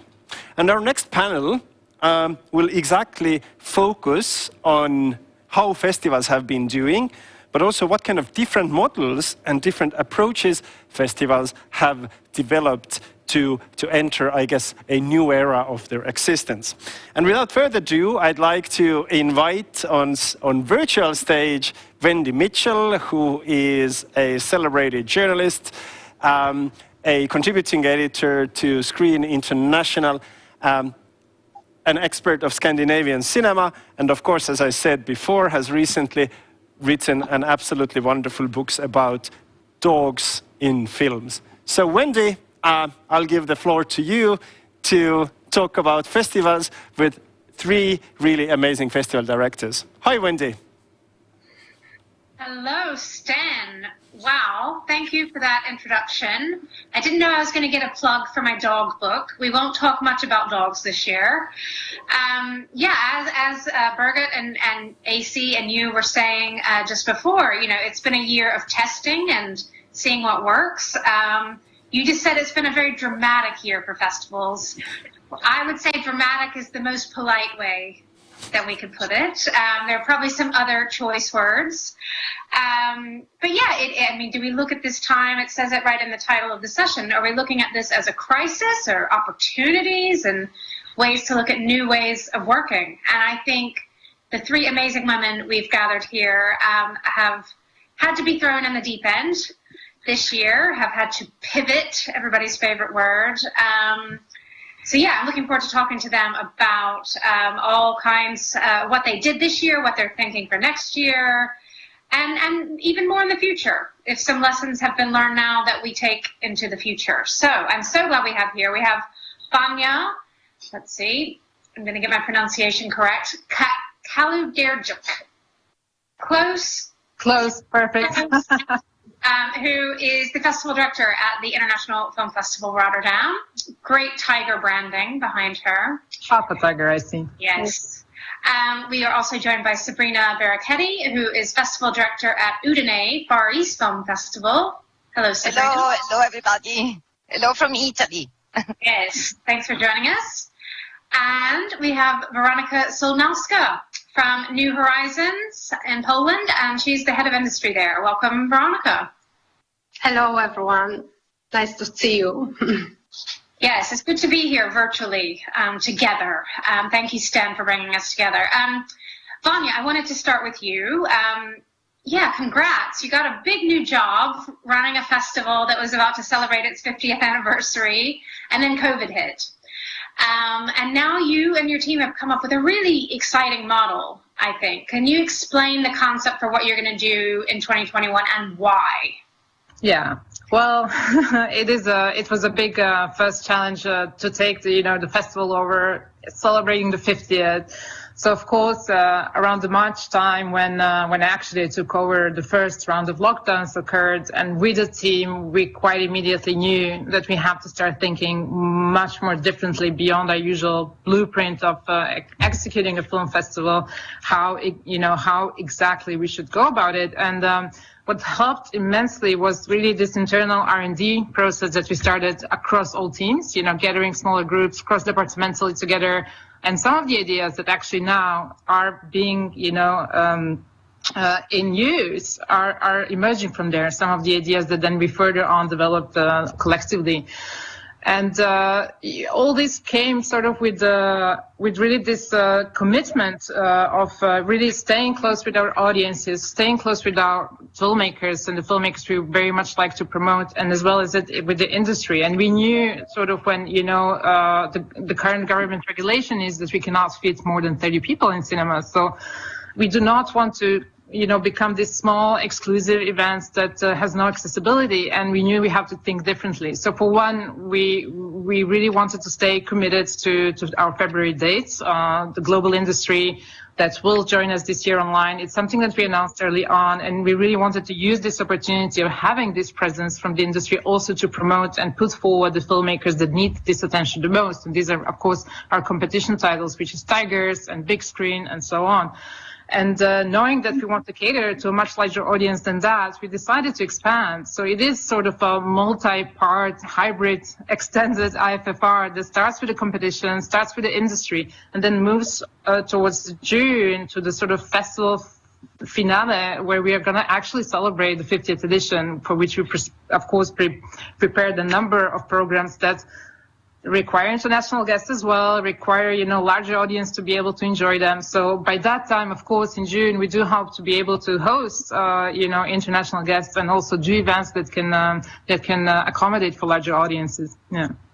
And did it take a lot of convincing for your partner venues, your sponsors, filmmakers, sales companies, what you plan to do something totally different in a way? In a way, it started early on already, because, while introducing myself to the partners and the stakeholders, we already knew that something new is going to happen, something different will have to probably be employed. Around the Venice time, were very hopeful, because we all went there, we, did a collective statement for the film industry, for the festivals, and there was really a time we thought, okay, we might more lean towards, this physical event more than digital, but as we went, towards the fall season and winter now, we were like, okay, this is absolutely, let's bring back all the scenarios we were sort of pondering upon and seeing how best to do that. But what was good about that is we were in constant close communication, whether with our partners, and this I mean, financiers such as, public or private, all the stakeholders from the industry. This communication went on constantly. So by the time when we had to draw sort of the line in the sand and so say this is how the festival is going to be, people were already, so to speak, onboarded. And it didn't come as a surprise to anyone. It was sort of, the reaction was more like a combination of, relief and excitement about new opportunities that we are creating. Yeah. Yeah, I'm glad you could find some new opportunities and some excitement rather than just, oh, what are we going to do? Yeah, I'm looking forward. I hope to come to Rotterdam in the summer because we don't get to usually see it in good weather. Yeah, leaving a party at 1 a.m. and not freezing. That's something that we want to do. Exactly. It'll be a different world. Sabrina, I'd like to come to you next and just hear, with Udine Far East Film Festival, you were able to go online in the spring because Italy was quite impacted at that time. So, was it an obvious decision? Did you ever think about canceling altogether? And how did you plan it? What did you learn? Well, it was very difficult, a very hard decision to make, because suddenly after Berlin Film Festival, which was the latest film festival we could take part in, we found ourselves in a completely different kind of world. So we decided to first postpone the dates of the festival, which is always a very risky thing to do, because all the international people, international guests, the film industry people are used to make plans in advance. So moving dates is always very, very dangerous for a film festival. So we decided to consider to go onto the web without knowing actually nothing about that, because we were, of course, festival people, so we strongly believe in films to be watched on the big screen together with a big audience around you. So that's the meaning of a film festival. So we couldn't really. So it was very hard, and we had to move very fast. So first we got in touch with the sales agents in Asia. And we were trying to explain them that we have a completely different film festival, a completely different model.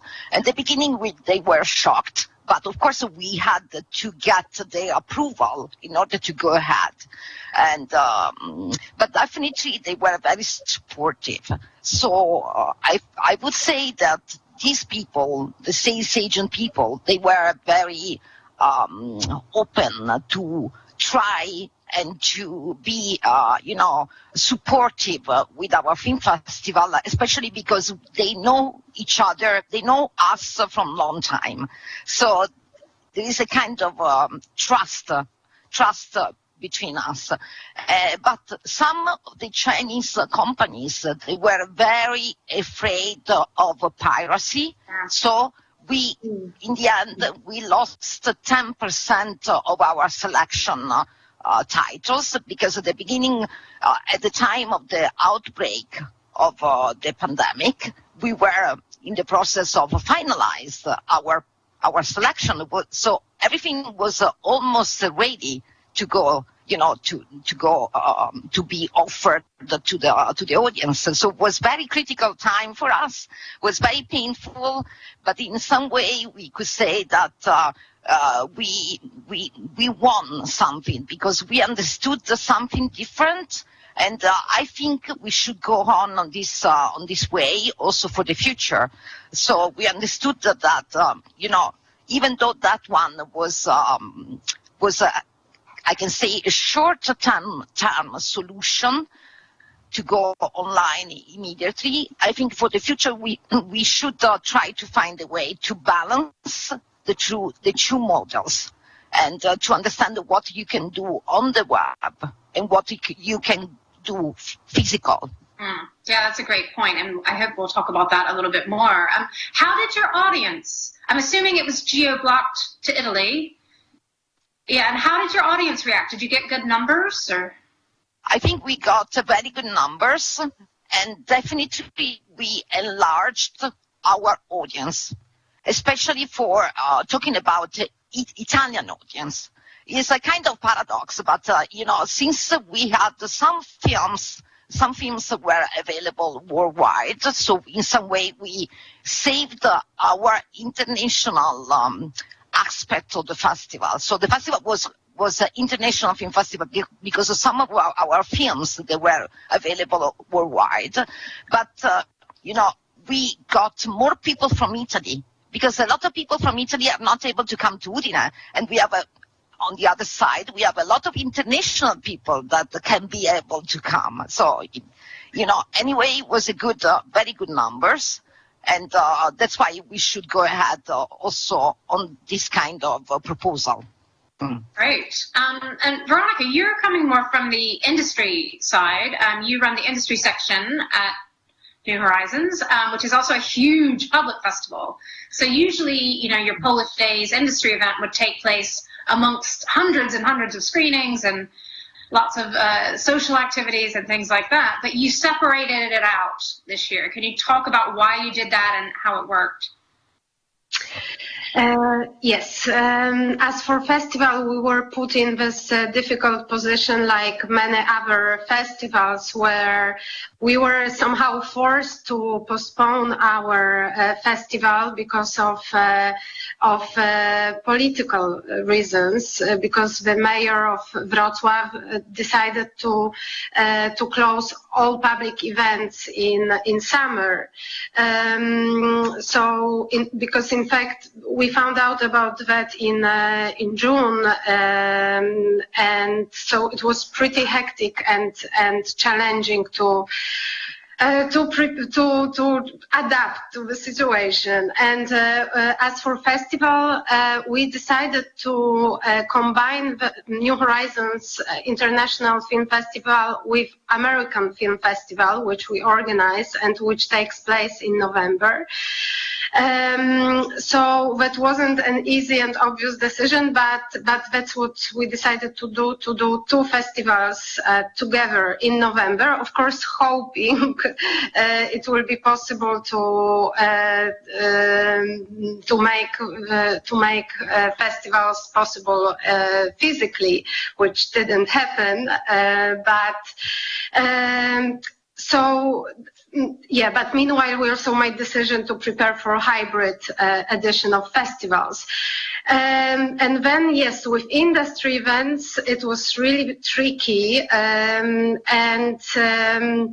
It was also a tricky time. I mean, it was June, so we were still May, June, so still in lockdown, and I would now, looking back, call it a time of big confusion and suspension also. And that was the main reason why we decided to organize, to keep industry events in Polish Days in July, because our mission somehow was also to activate the film industry and also Polish filmmakers, and to somehow boost the action and try to keep the spirits up. And because it was a very strange moment. And looking back, I also think it was a very good decision. Also, the feedback from Polish filmmakers was very good because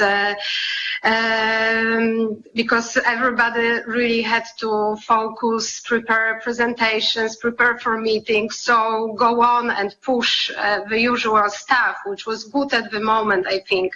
Then we also feared that that if many events are suspended or postponed, we were also worried that it will be very busy. It will be a very busy calendar in autumn. So that was another reason to keep the event in summer. And plus, I must admit, of course, organizing two big festivals in hybrid version was a challenge itself, a big challenge for everyone. Plus, during American Film Festival, we also organize industry events with United States. So we had to focus on that.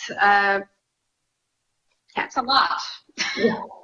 And how did the industry and the filmmakers respond to the activity this summer? Was it helpful? Did people come on board these projects like normal? Yes, I must say, the preparations were pretty hectic, and of course, as for all of us this year, it was very challenging in the terms of technical, in technical terms and so on. It was a big challenge, but yes, the feedback we received from filmmakers was that it was good timing, that we fulfilled our mission, like to activate and everyone. We had over 100 foreign guests and 200 guests altogether. So it was still, it was a smaller event than physical, but still we managed to convey the business and the spirit of the event. And just to sum up, I still think it cannot be in case of this industry event, which is very much about promoting Polish cinema and networking, because it's a very unique event in the sense that foreign film industry comes to Wrocław for 3 days to be exclusively for Polish filmmakers. That's also to network. That was the biggest challenge of online event, as we know. That is, of course, we tried. We even organized online party with 80 plus year old DJ, and we tried to activate people online. But as we know, it's not the same. So, So that all sounds familiar to me. Thank you for explaining. I wanted to talk about this hybrid and what we do want to take into the future, because today, just myself, I was at IDFA this morning, kind of, and now I'm in Tallinn, and I'm thrilled to say I'm actually going to be physically in Tallinn later this week. It's exciting to go to a festival. It's exciting to just leave my house, but I'm not, when I was at IDFA this morning, I'm not meeting new people. I'm not immersing myself in the same way I would do in person. So how do we balance that idea that, it's wonderful that I can attend 2 international events in the same day.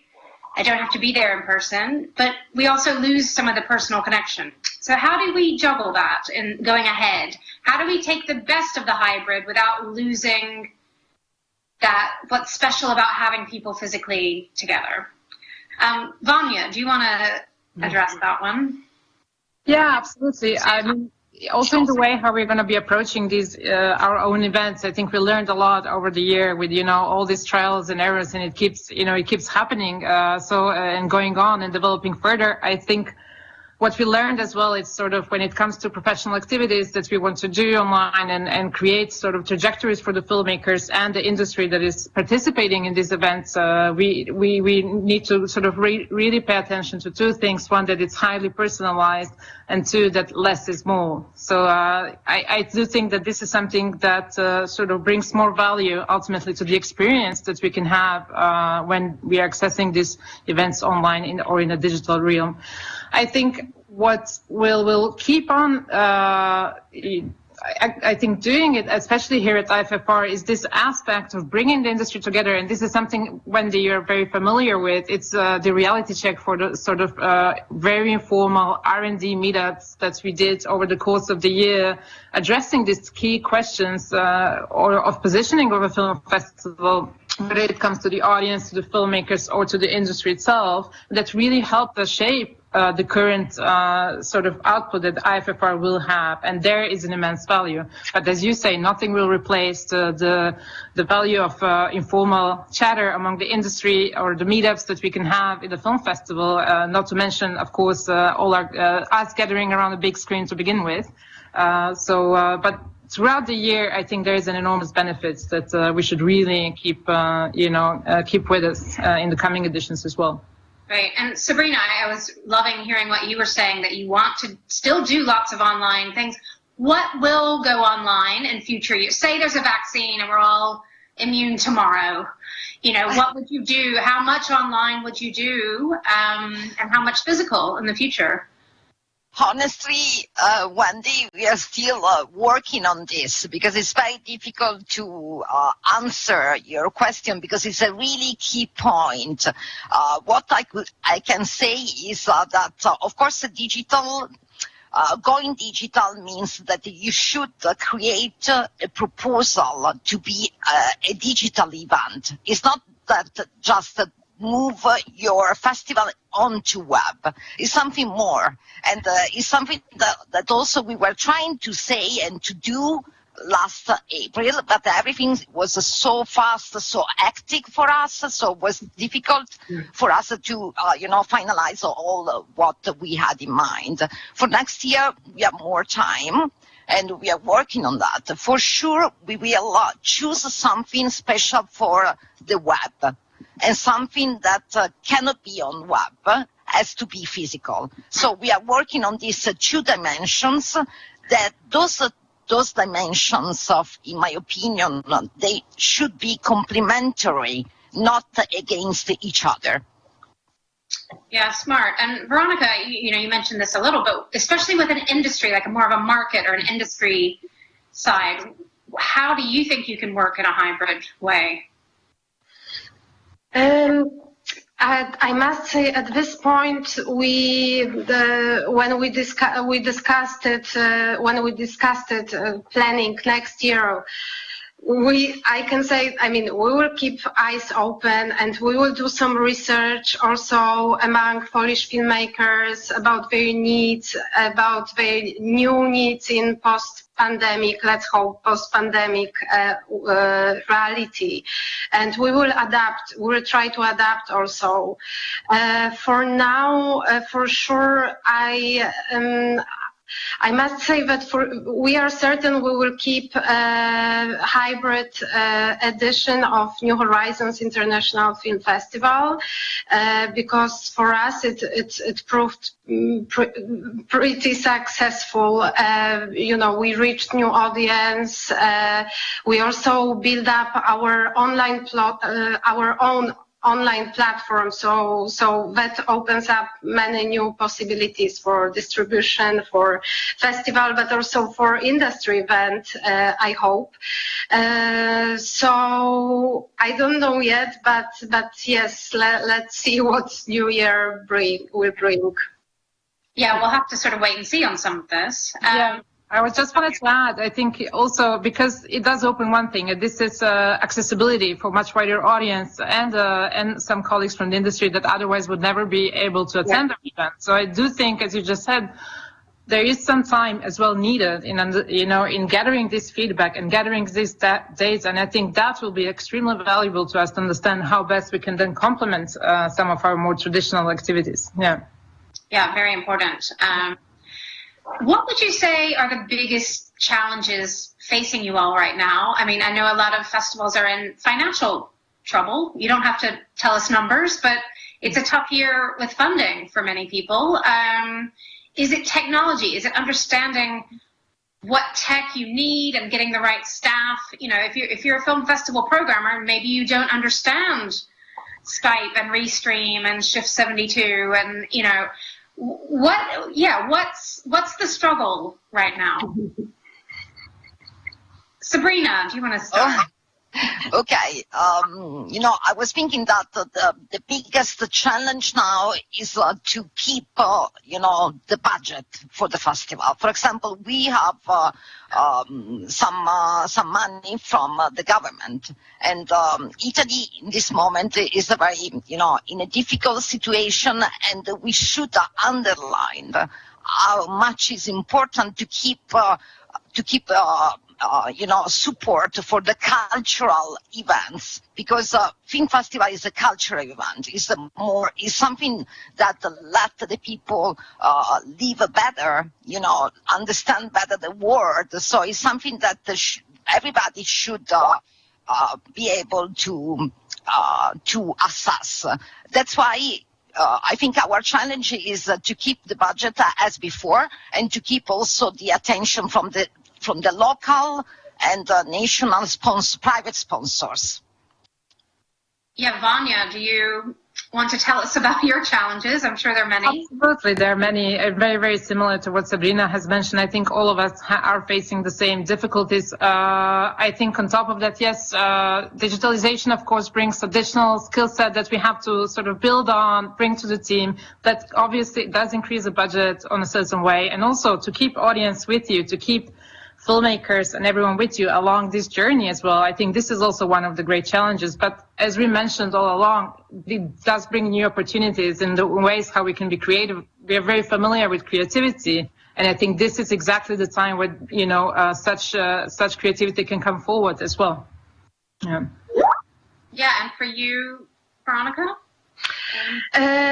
Yes, for us a big challenge. I mean, we have many reflections after this online edition of our festivals, and it's also we see a big challenge also in educating the audience still now about online festival experience, because it was very interesting for us to see that our audience, for example, they were not able to understand why there is a limited access to online screenings. So that was a big challenge to explain that, or why do they only have access for 48 hours, not for a week, and so on. So I think it's also very important to take proper care about the audience and new reality, and keeping informing them how we act and why we make certain decisions, and so on. That was a new thing for us, and like also explaining that we are still a film festival, not a VOD platform. Yeah, exactly. You know, you mentioned, what is a film festival? I mean, we have to start wrapping up soon, but this is something I've been thinking about. I'm sure you've all had sleepless nights thinking about, or excited mornings thinking, okay, we're on pause. Well, what does a film festival mean? What does it do? What do we need from it? How should it run? You know, I think this year of pause has been good in some ways to let us think about these things. So I guess I'm wondering to ask you sort of what still excites you about film festivals, and why really do we need film festivals? It's not a need like shelter or water, as we've learned, but I think we need them. So yeah, have you been thinking about that, and you know, what keeps you going, of why for filmmakers and for the audience we need these events? Sabrina, do you want to start with that? Oh yes. You're right. We have been thinking a lot about this, the meaning of a film festival, and I think the most exciting thing from a film festival is that to share together with a lot of people around you one emotion in front of the big screen. So I think, of course, we are pretty, happy with the results of the virtual model we got for this year, but of course this can in no way replace the actual physical event, which is something that is so unique that you think that is really necessary. Yeah, thank you. Veronica, what have you been thinking about why we need these events and what can be exciting about them? Mm-hmm. I couldn't agree more with Sabrina, especially representing New Horizons International Film Festival. Our festival is also about experiencing art together on a big screen. So that's still the core, even if we consider being partly online. So the core is the same. That's my reflection. Yeah. And Vanya, I know you've been thinking about this your whole life, especially this year. Raison d'être of film festivals, of course, was very much present in a lot of discussions. But I think that it has a vital role in the international independent industry. Film festivals, I think that became more apparent than ever, especially now that we are so deprived of experiences of seeing films of big screen, that there is really a need in the community as well, and it extends beyond just the cinephile community. But ultimately, yes, it boils down to that. It's a celebration of cinema and cinema-related arts as well, with the community gathered around it, and of course that has to be on a big screen. Yeah. Yes, very well said. I think we're about out of time. I'm wondering if we go back to Sten in the studio. Maybe I'm sure he's got thousands of questions for you, but I'm wondering if he wants to ask one. I actually want to say a lot of thanks for joining us today, and I'm just feeling so grateful and empowered, I guess, for two things. The number one thing is that we see that the film festivals are, if you think of them either as a center point or at the end of the stop or the beginning of a stop, right? That you three with your own teams have been so resilient, because a lot of festivals have given up. And I think it's important not to even give up when, even at the darkest hour, right? And I suppose we are necessary, and the work you and your teams are doing is really remarkable. And so thank you so much. The other point which I want to make is that how fantastic it is that finally the European Film Festival leadership and the future of European Film Festival leadership can be female. And there's been a lot of talk about this, but what could be really better? So thank you so much. Thank you, Veronica. Thank you, Sabrina. Thank you, Vanya. Thank you, Wendy, of course. And safe travels to Tallinn, and I hope to see you here in 2021. And best of luck. Thank you. Thank you. Thank you, Stan. Thank you. Yes, AC, are you still there? I know that you're still there. We have to now take a little bit of a turn, right, into a very, very vital topic, and that's actually about production. So it's not only about exhibition, and it's not only about going online, as many said, but it's really actually how to resume production.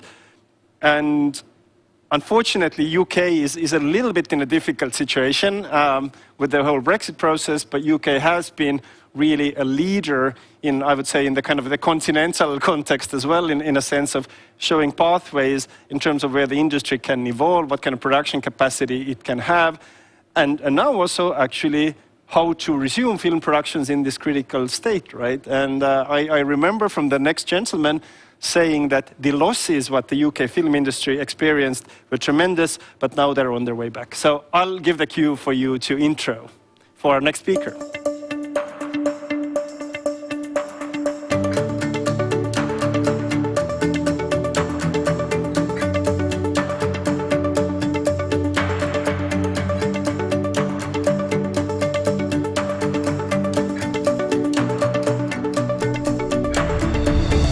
Glad to have you at the European Film Forum. So, how are you doing in London after this really, really tremendous and important consultation? Well, we're doing okay. I mean, I was interested in listening into the previous speakers talking about film festivals, and obviously with regard to cinemas, like everywhere else in Europe and festivals, so much has gone online, hasn't happened, has been postponed. We're currently in the second lockdown, and all our cinemas are currently closed. We're hoping they're going to reopen next month. So it's a complicated picture. But on the other hand, in terms of production, even whilst we're in the middle of this pandemic, and even whilst we're in our second lockdown in the UK as a whole and here in London, our production is working. It stopped, and I can talk about that and what we did to restart it. But the restart has meant that, and what we put in place has meant that the government allowed us to carry on shooting right the way through the previous restrictions and the current lockdown that we're in. So the overwhelming majority of film and television production in the UK, something like 85-90% of it, is working. And sort of work through that, really, in terms of explaining a bit more about it. Pre-March 2019, up until March 2020, as you alluded to in that kind introduction, I mean, we were in an incredibly strong place in the UK with a huge amount of production, generating something like £3.5 billion worth of inward investment. That's aside from domestic television and independent film. And of course, with the pandemic, in the second week of March, billions of pounds worth of production, which is either about to start or had started, was suspended, frozen, suspended, postponed. And there was something like £1 billion of production frozen on UK film and television studios, large-scale films, small-scale films, large-scale high-end television series. And obviously, we worked, as many European film agencies did, to try and ameliorate and work with the government the impacts of that real economic dead stop, on the impact on the companies, the impact on the businesses, and particularly on the employees. And obviously, we had hundreds of thousands of freelancers, pretty much full-time, full-scale employment in the UK, and it stopped dead. And all of a sudden, nobody had a job, and we went from full employment to no employment. And so our first move, working with the British Film Institute, there was a big COVID task force set up with 3 groups, and we were charged really with recovery in terms of production and what could we do about that. The thing was that we embarked on this gigantic consultation exercise. And the consultation exercise took in every facet of the UK film industry, the entire workforce, all the production companies, all the guilds, the stakeholders, and married that with an intense consultation with government, because government were in the process of drafting new health and safety guidelines to try and make it safe for people to live and work. And we had to sort of put the two things together, really, which is why we also, we talked across Europe to different agencies, we talked across the world to all the stakeholders, the individual studios, the streamers, the VODs, the broadcasters, to get all their input into what became incredibly granular guidance, health and safety protocols that was signed off by pretty much every department of government, our public, our health system, the scientific experts, the medical experts, all the different channels of government, our health and safety executives signed it off. And we basically had a marriage between every sector of the industry coming together and speaking with one voice, which we coordinated together with government. And we produced guidance, which was then, I mean, it took us, you know, the best part of sort of two and a half months. And we published that guidance on the 1st of June. And pretty much as soon as we published that guidance, endorsed and supported by government, people were allowed to go back to work. So the lights went back on in the studios, and that £1 billion worth of production that was frozen started to gear up again. And then over the course of a month, production started again. Now, it's not production, and I think other colleagues in other European countries and other territories around the world would say it's not production as we knew it before, because there was a whole set of new rules, a whole set of new protocols, a whole new set of working that had to be developed, and a whole lot of training. And we worked very closely with our national training agency, Screen Skills, to develop a new online form of health and safety training, which had to be implemented as well. But it did mean that production started again, went into pre-planning. We started to see film and television programs reshooting from July. And then basically the overwhelming majority of freelancers who had been unemployed for months went back to work. But that still wasn't enough. With some of the size and scale of the productions that we had, we also needed to ensure that we had certain quarantine exemptions so that people could come from different countries, high-end, particular talent, working safely within very, very strict guidelines. So we agreed with the government some quarantine exemptions. And then there was still the question for a large amount of product, domestic and independent film, and some multi-part funded production, of insurance, and the lack of insurance to cover shutdown in the wake of COVID. So again, working with government, with our trade bodies, PACT, with the BFI, we worked with government, and government agreed to provide an insurance, essentially non-insurance scheme, an indemnity scheme. And so we had a three-legged stool. We had guidance, we had quarantine exemption, and we had production restart indemnity scheme. Those three things coming together meant that basically everybody could go back to work, and all the projects that were frozen, stopped, postponed could restart. And that's what's happened. And because the film is added to that really relentless test and trace processing, where test centers were built, private test centers were built on film studios, film crew are being tested and traced sometimes twice or three times a week.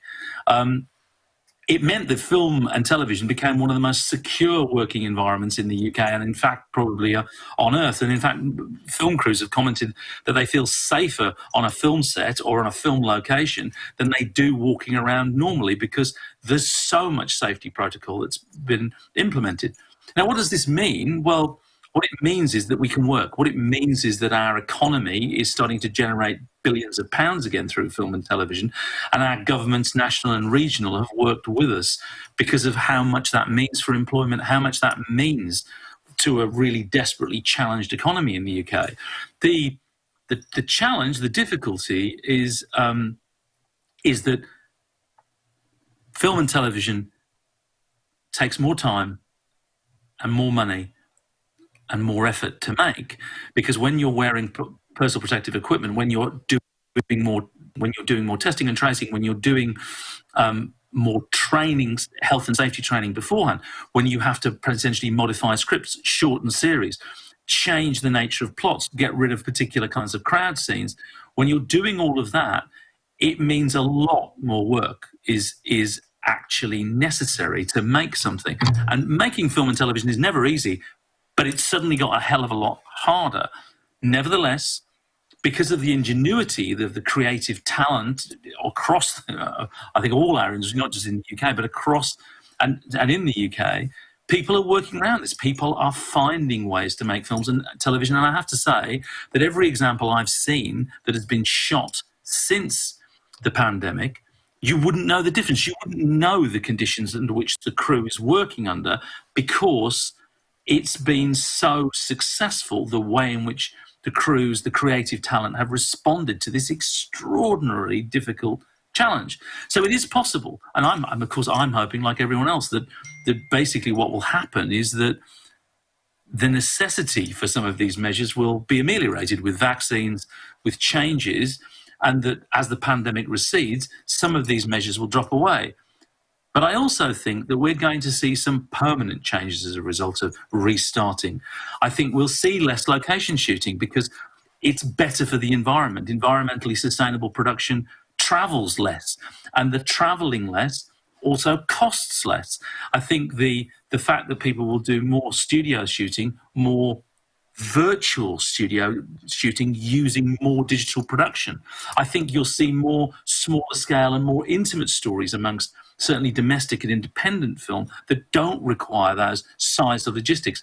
I don't think it's just a temporary thing that there will be less people going onto set, and that only people who are really essential to be on set will go on set, and other people will stay and work remotely. And that's, again, a good thing for travel, for access. So I think that whilst it's very difficult, whilst it's been very hard to restart production, the production will actually benefit from that, because it will probably, in some senses, become cheaper. It will become more cost effective. It will travel less. It will be more environmentally sustainable. And it will be a new hybrid, a new development. In that context, we believe that there is a massive prize for the world's film industries and television industries, which is demand for content has not gone down during this period. We at the British Film Commission in London, Film London, were given an enhanced remit because the demand pipeline was stopped, was turned off. But it's turned back on again now, and we're seeing levels of demand for what we do, content commissioning, go skyrocketing back up again, just in a few short weeks and months. And what we need to do in the UK is respond to that with more infrastructure and more skills. And this slide is actually just outlining how we've had our remit enhanced by the government, because the government's realised what we bring in terms of growth, potentially growth that will actually increase the value of our industry, potentially doubling it over the next 5 years. And I think that's not just an opportunity for us, but that's an opportunity for the whole of the world's film and television community, because people want this content. And notwithstanding anything else, the platforms are commissioning more because they have more subscribers, more eyeballs. And that means that production will actually become bigger and bigger and bigger over the next 5 years. I don't think the growth curve is going to disappear. That's why we've been given this remit to develop, if more, infrastructure in the UK and work with our partners to also develop more skills, more employment for the UK as a result of film and television. And as I said, and this is just confirming it, the streamers and high-end television are leading this global opportunity. So we have to restart production. We have to restart it in the way we've done, safely. We have to care about our crews, our staff, the well-being, the mental and physical well-being of our employees, and protect everything for the public, because the prize is fantastic. The global content demand opportunity is fantastic. And these are just easily available figures that I'm showing. And the pandemic might have interrupted them, but it's not going to affect the underlying strength or the underlying interest in these budgets going up. This is, for us, ironically considering the pandemic, a moment of expansion which we want to grab that prize and develop our industry even further.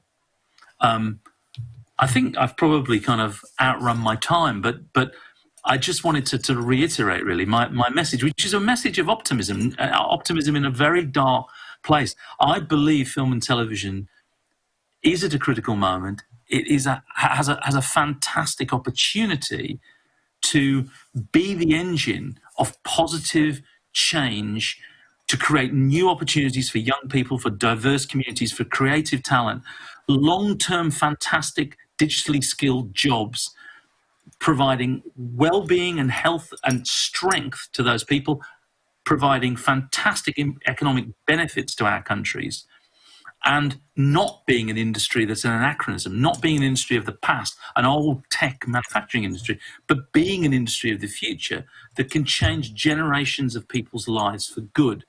That's why it's so important to have restarted production. That's why it's so important to carry on production through this pandemic until we get to a better place, because we are the light of hope and optimism in this dark, dark world that we're experiencing. And we're doing things and making things that people want, that illuminate, enhance, and enrich their lives. Thank you. Thank you so much, Adrian. AC, I'm going to steal that question. Give it to me. Adrian, I've been just, having seen that conversation with you about a month ago with colleagues from Germany, I was literally floored, both by the breadth of work that you have undertaken over the summer to I don't want to say revitalize, but bring this industry back that's so intrinsic, for Britain. And we do have several government stakeholders listening actually or tuning in today, and I think the point you made really clearly about the contribution that this industry and this complexity brings to the economies is absolutely tremendous. And it seems that obviously there's a lot of priorities around, and it's very easy to brush things under the carpet, but this industry, from your case, it really matters and it really kind of contributes. If I may ask you one critical question, and I hope the Estonian stakeholders and the European stakeholders who see in this conversation take notice. I mean, what was really the kind of I would say the single stepping tone where the British government was ready to take these really bold steps, as you said, in terms of creating safety protocols, in terms of creating this sort of free movement and etc. What was the kind of the single take where suddenly film industry was a priority in comparison to I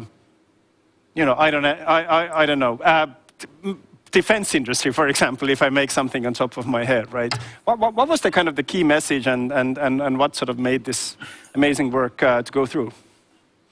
I think that one of the key messages, and actually it comes through in a report recently that's been published by Olsberg SPI, which is about the global recovery of the film industry, is that we were able to demonstrate, and it happened actually in the economic crash of 2008 as well, we were able to demonstrate that as an industry we're incredibly agile, and it was possible to put people back to work much, much more quickly than most other industries, and even more critically, put them back to work, but start generating millions, nay, billions of pounds worth of revenue very quickly because the demand was there. And because we could empirically show them, well, look at the amount of money that's been generated to UK PLC in the past year, look at what we've estimated in terms of demand. And we did a confidential analysis talking to the big companies about, well, if space and skills wasn't an issue in the UK,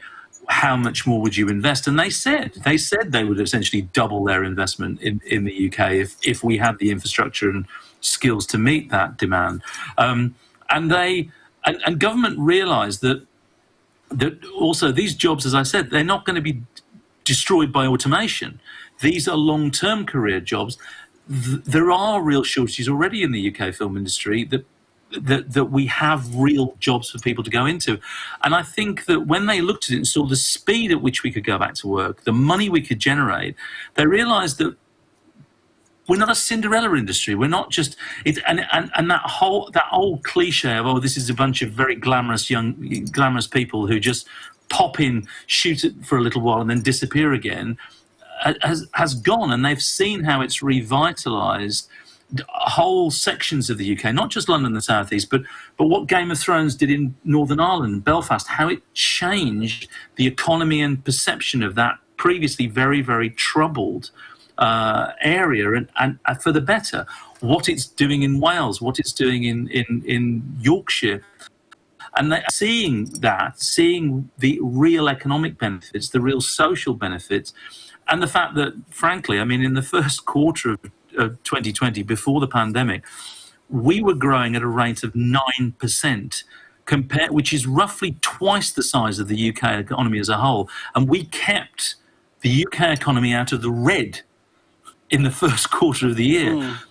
And when they look at hard economic facts like that, suddenly our government realises that we are a real economic driver that deserves to be supported and advocated for.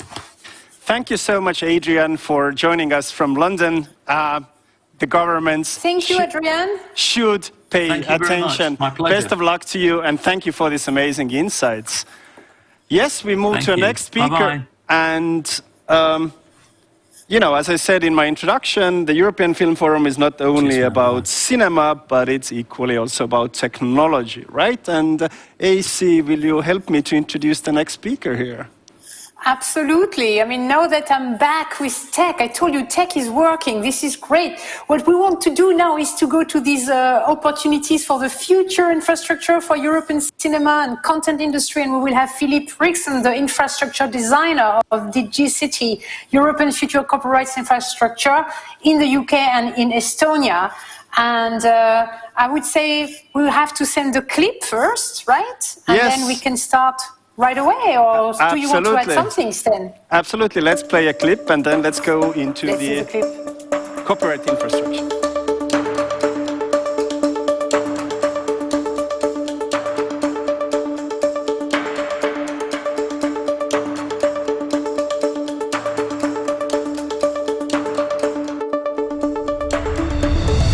Hello, Philippe. Thank you for joining us. And as I said before, Tallinn is a place for putting out bold ideas, and I think if the kind of European tech future, as we saw from the presentation of Martin in the beginning, is really become a key priority.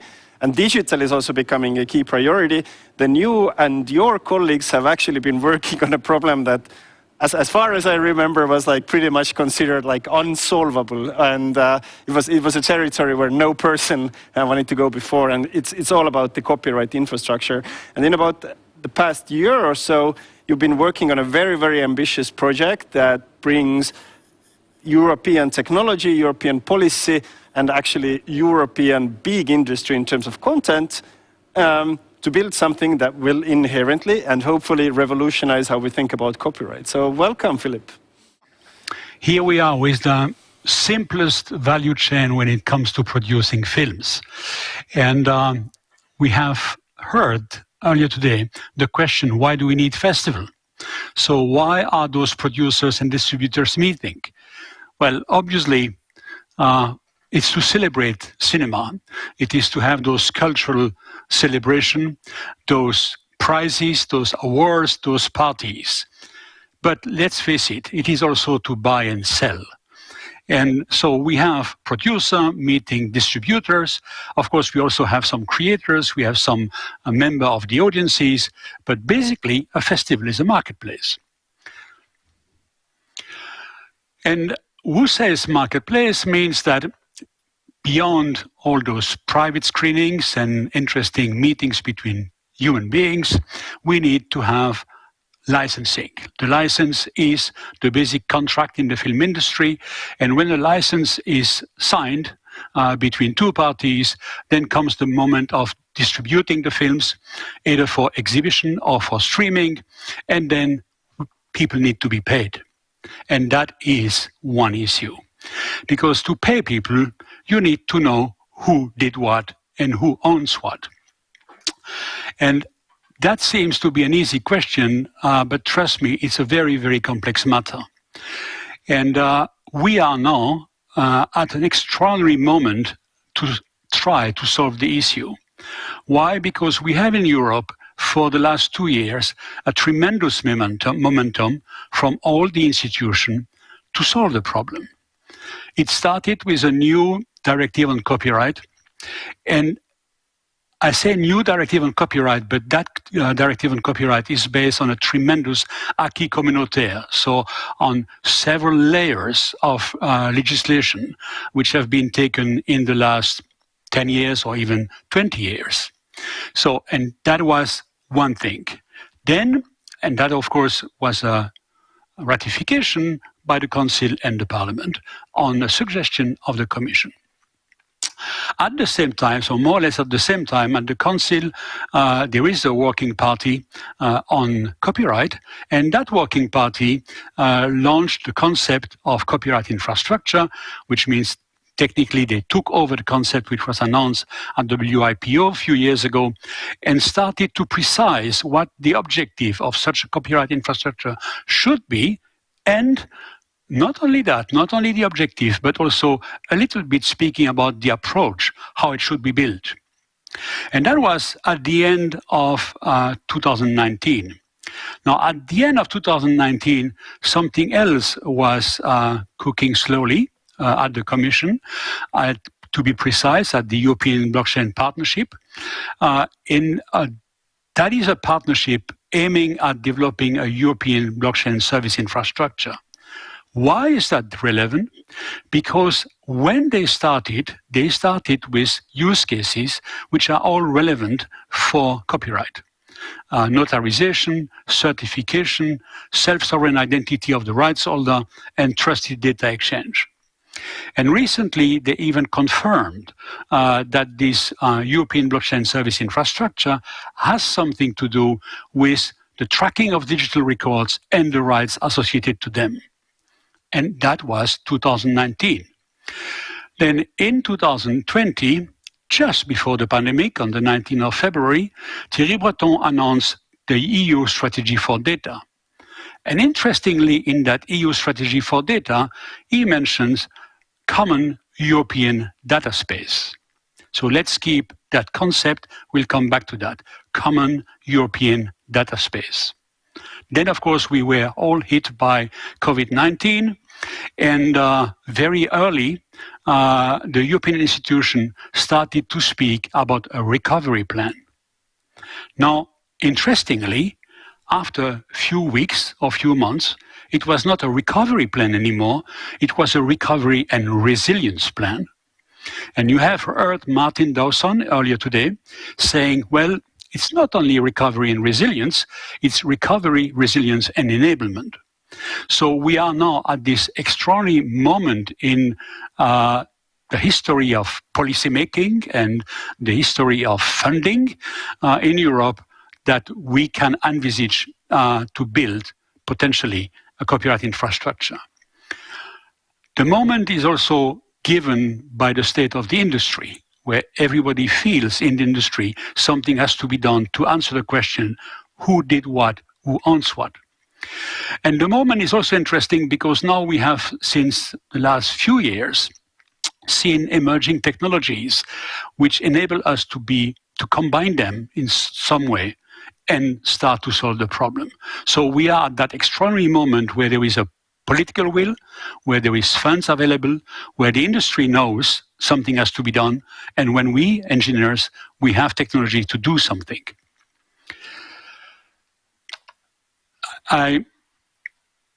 This is the complex slide, so you will get only one complex slide. But imagine one moment that a creator can declare their rights in an open registry, and they declare their right, and then this open registry basically does one thing. It binds immutably the identity of the creator with the identity of the product. So at that binding, I can hook metadata, which means I can hook information about that content or information about that rights holder. And that would be a fantastic thing if, having declared my rights to that infrastructure, I, creator or rights holder, gets an attestation that I've done so. Now imagine this thing being open and public, and anybody else could query that infrastructure to check or to get the answer to that famous question, who did what, who owns what, and those people would receive trustworthy rights management information. So that is the basic core of a copyright infrastructure. There is many things around it, but the core is that. The core is to bind immutably the identity of the rights holder, the identity of the content, and to be able to hook at that binding a lot of information about the content and the rights holder. So that is what we plan to do. And we started to speak about film festival. I mean, film festival, we celebrate films, which means basically we celebrate ready-made product. But people don't come to film festivals only to see ready-made films. They also come to meet. And when they meet, they share not only ready-made films, but also ideas. So things which are extremely early, and most of those ideas will sadly die on the way, but few of them will be kept. And that is what very roughly happens. You have a creation funnel where tons of ideas, here I wrote 99, are coming in that funnel. People start to co-create, to co-produce, to co-fund, and at the end of that funnel, one new fantastic film will appear. Now, this is nice, but that shows another requirement for infrastructure in Europe, which is a requirement to get platforms for collaboration. And a platform to collaborate on ID also has to track who did what, who owns what. So you see that basically, if I summarize extraordinarily, tracking the who did what, who owns what on a ready-made film is a similar question on the ideas for a film or the format for a film, etc., etc. So there is a strong connection between a platform stricto sensu for copyright and a platform for collaboration. So already two types of things we are dealing with here, ready-made film and future film. But in reality, in Europe, we also deal with a third sector in the film industry, which is our catalogs, our heritage, and sometimes even things which are orphan work, so we don't even know exactly where it's coming from. And that is another thing that our potential infrastructure, European infrastructure for the film industry, extendable for other content industry, has to care about. So not only the new film that you see in Tallinn tonight, not only the ideas that you discuss in Tallinn tonight, which will in a year, in 2 years, in 3 years, in 4 years, come to a new film, but also our catalogs, extremely rich catalogs and heritage. And here we also see a lot of activities in Europe trying and succeeding to collect those information and to present those information to the professional and to the audience at large. So typically we have Lumiere VOD, which is, as almost the name says here on the screen, a directory about films, European films. We have other similar idea, like the European Collection, which is a partnership between 5 TV producers to collect documentaries, reports, etc. about current European affairs. So what we are discussing for film, of course, can be expanded to news, can be expanded to music, can be expanded to books, can also even be expanded to museum. And Europeana is that type of initiative trying to bring online a huge catalog of what is in our very rich museum. So those are the 3 major things that a common European data space should care about. The answer to the question, who did what, who owns what? So that would be a copyright infrastructure that would protect creators' moral and material rights. Now, let's look at this. We look at this in 2020. It means that we look at protecting creators' moral and material rights if the creators are top professional or even if they are user bringing online user-generated content. So we will not correctly build an infrastructure which is not serving absolutely everybody. That's one. The second thing, as I just explained, is that we need to support cross-sectoral collaboration. And when we support cross-sectoral collaboration or collaboration within a sector, we need to think immediately that everything which is going in that creative funnel is worthy of intellectual protection. And last but not least, such infrastructure needs to allow everybody, professional or so-called consumers, to access new releases, catalogs, and our cultural heritage. Thank you. Wonderful. Sten, are you back with us? I am back with you, but... Sten, are you back with us? No? Okay, thank you very much, Philippe. But in any case, that was really interesting, I must say. You cannot hear me either. Yes, we can. Philippe, can you hear me? Yes, I can hear you, Sten. AC, there's something really on your sound line today. I have to take... I can hear you wonderfully. Strange. Philippe, I have a question for you. So, what are the next steps? You know, like in Europe, we really have a bad habit of talking about things and talking about proposals and etc. What you showed us today is already in the works. How much can you tell us about it? And what would be kind of your call to action to the film industry? So, and it also, I have to say, it connects Estonia in a very, very interesting way. Yes. So, well, what is first of all, many people are working on this, right? The European Commission and the Council are working really well, I must say, on blueprinting what has to come. I mentioned the Working Party at the Council, which will no doubt, under the Portuguese presidency, boost where they left it, if I can say so, with the Finnish presidency in 2019, so this stock-taking document on copyright infrastructure. We have to admit that in 2020, the presidencies have been overwhelmed by two things, by COVID, of course, and also by the fact that the European countries had to transpose in their national legislation the copyright directive. So that kept everybody busy, but next year will be an next boost of that.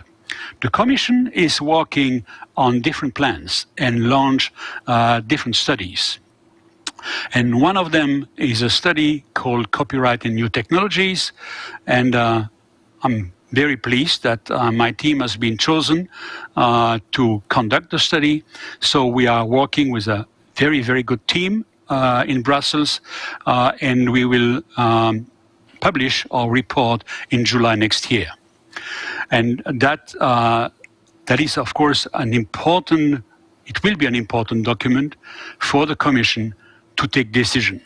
Interestingly, by mid next year or end next year, all those programs that Martin Dawson mentioned early today will be in place. So not only the European Union will have a roadmap to move, a blueprint to move on the copyright question, but the mechanism of funding will be ready. It is no secret, as you have seen on the first slide, that with my partners, we have created a company in Estonia. And we have created a company in Estonia for several reasons. The first one is that we have partners, technology partners in Estonia. So that's the most obvious reason. The second reason is that, as everybody knows, I think in Europe, Estonia is leading when it comes to digital national infrastructure. And a copyright infrastructure, or an infrastructure to base a common European data space for culture, could learn at least a lot from Estonia, or could even recycle things which are running in Estonia. And one example is the Estonian ID system. The Estonian ID system is very advanced, and nothing will be possible in the domain of copyright or collaboration on new film or whatever without a very sophisticated, efficient, effective identification system of rights holder, of human, and also of companies, institutions. And that's what brought us to Estonia, is this fabulous infrastructure and the presence of our partner. And in the recent months, we have discussed with some ministries, we have discussed with the key potential partner in the music industry, and we are starting to work, which means that we are building the core of the core that I presented to you in this little complex slide. Thank you so much, Philip. I think it's a really, really interesting time for me, because I think the fact that we somehow have been re-stripped of our usual resources, right, and we are forced to think out of the box, has really, not only sparked new ideas, but actually sparked these really, really great projects that can transform Europe, European leadership, and actually the whole European creative industry as well. So thank you so much for joining us. Best of luck to the project. Thank you, Stan. Thank you, everybody. Please do keep a keen eye on this, because in a way it's super exciting to see that this is not somebody's business idea, but actually it's a bigger project that brings together the private sector, the different interest parties around copyright, and of course the European tech community as well. AC, have we managed to hack your line? I wonder. Yes, man, I had also a question to Philip, but he cannot hear me. I wanted to ask him also I can hear you now. Yeah. Which is fantastic. Okay, good. Tech works. I told you at the beginning. I wanted to ask you, of course, about a lot of what you've been saying applies to blockchain, right? So okay, you got. Now I'm going to be the chief time officer. 30 seconds for an answer. Nah, it's okay. It's okay. No, don't worry. It's fine. We will take it offline. Yes. Yes, exactly. Let's meet in the tech room. Yes. And that's actually a very good reminder of people joining the online networking after the EFFT. But we are shortly coming to a close, and we have one more conversation. Exactly, because now you're going to take a nice fireside chat together with Robert Wolcott. He is adjunct professor of executive education, co-founder and executive director of the Kellogg Innovation Network in the States. And basically, he's the co-founder and the chairman of the World Innovation Network, the twinglobal.org, which is a global community of over 2,000 innovation and growth leaders from over 30 countries, and across sectors, which is business, government, the arts, academia, even defense. So I think it's going to be a really nice fireside chat, because he's also an early stage investor. So Stan, you're going to have fun. Let's play the clip, right?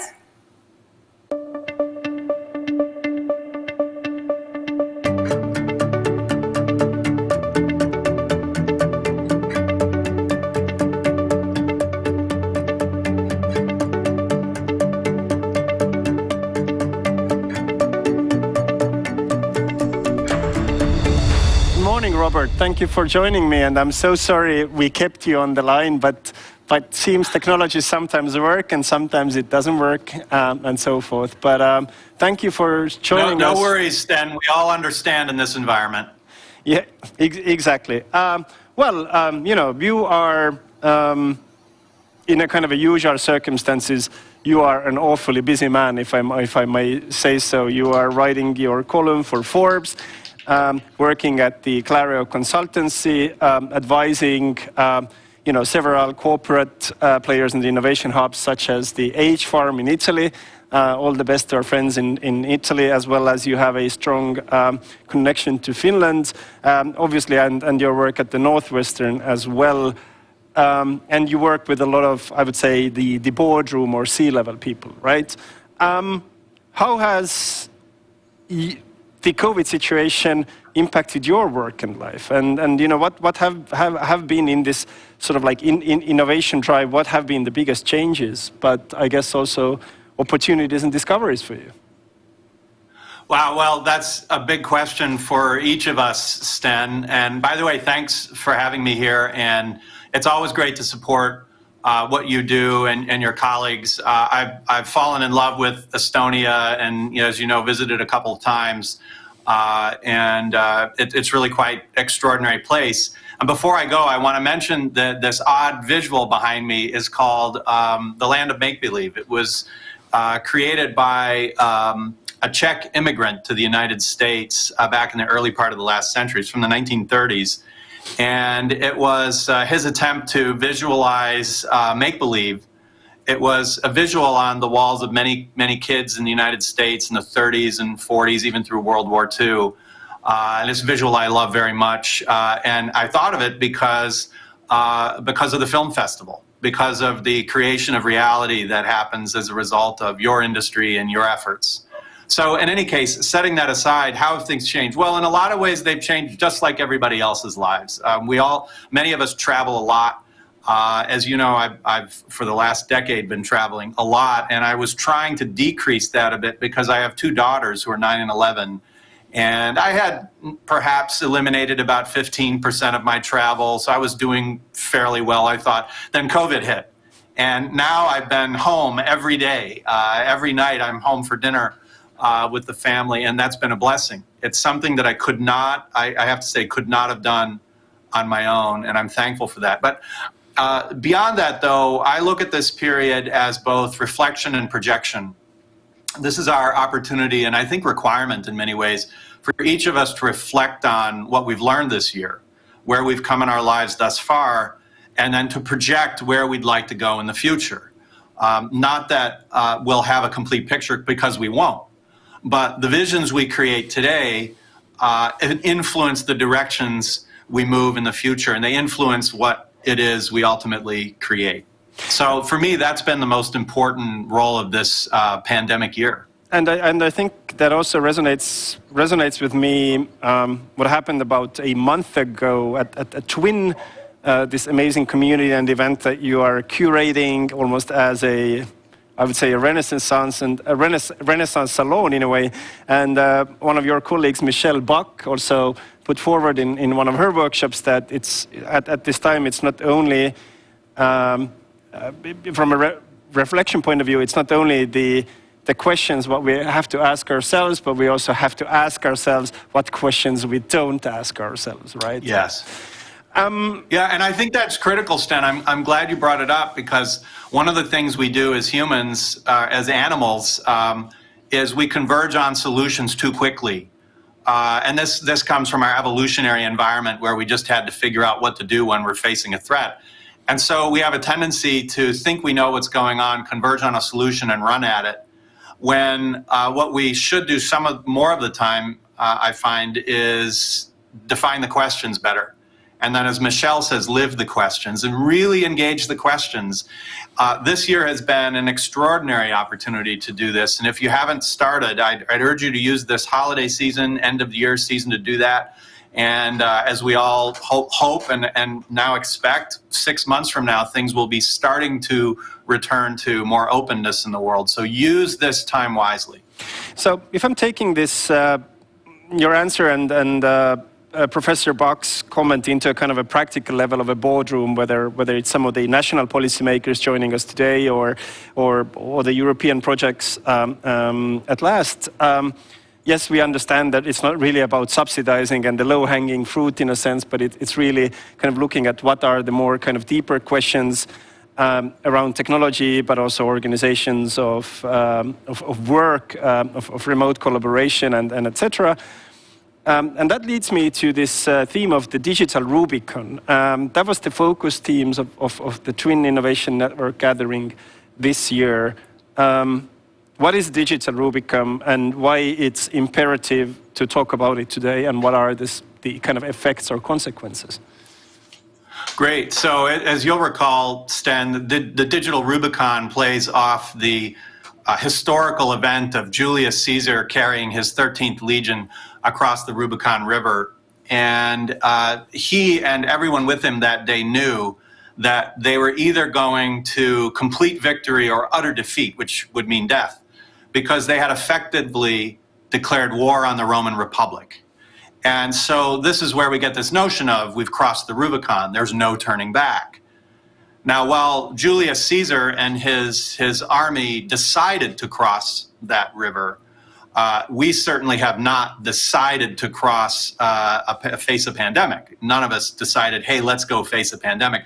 But it is thrust upon us. And so we've all been thrust across this river that I refer to as the digital Rubicon. And what does that mean? Well, very prosaically, we've all been, whether we were experimenting with online meetings or engagement or video or media or whatever our fields are, we've all been thrown into that space. And in the startup technology, future creating sort of spaces, oftentimes you hear the hardest thing to do is to get people to try it the first time. And guess what? Everybody's tried it the first time. And so now, as many people have said, this dynamic has accelerated a lot of the trends that were already underway. But it is also a new environment. It is not simply off in the similar direction at a faster pace.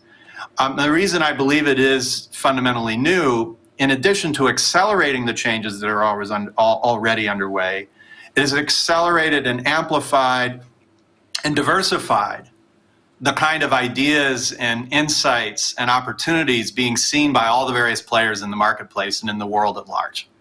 And so because there are more minds and attentions focused on the things that are changing, focused on the opportunities to pursue, it's actually, in my opinion, changing the whole fabric of innovation and the creation of the future that we exist in today. It's a fundamentally different environment. I'll give you one example. I find that more senior leadership teams, boardroom conversations, people are more open to bigger questions right now.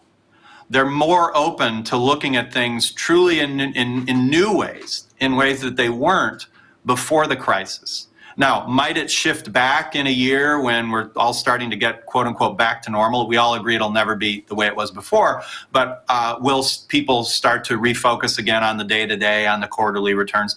Yes, probably to some extent. But I think there really has been a mind shift change, particularly amongst leading companies and those that are more likely to be successful in the longer run.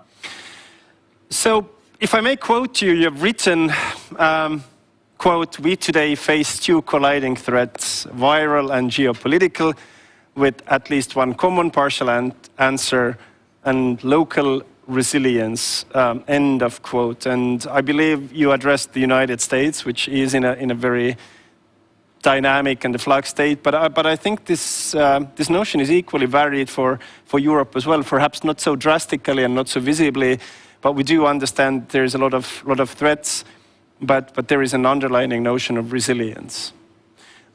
Resilience and foresight. Two new skills, I guess, for the future, if I take my own personal takeaways from the digital Rubicon.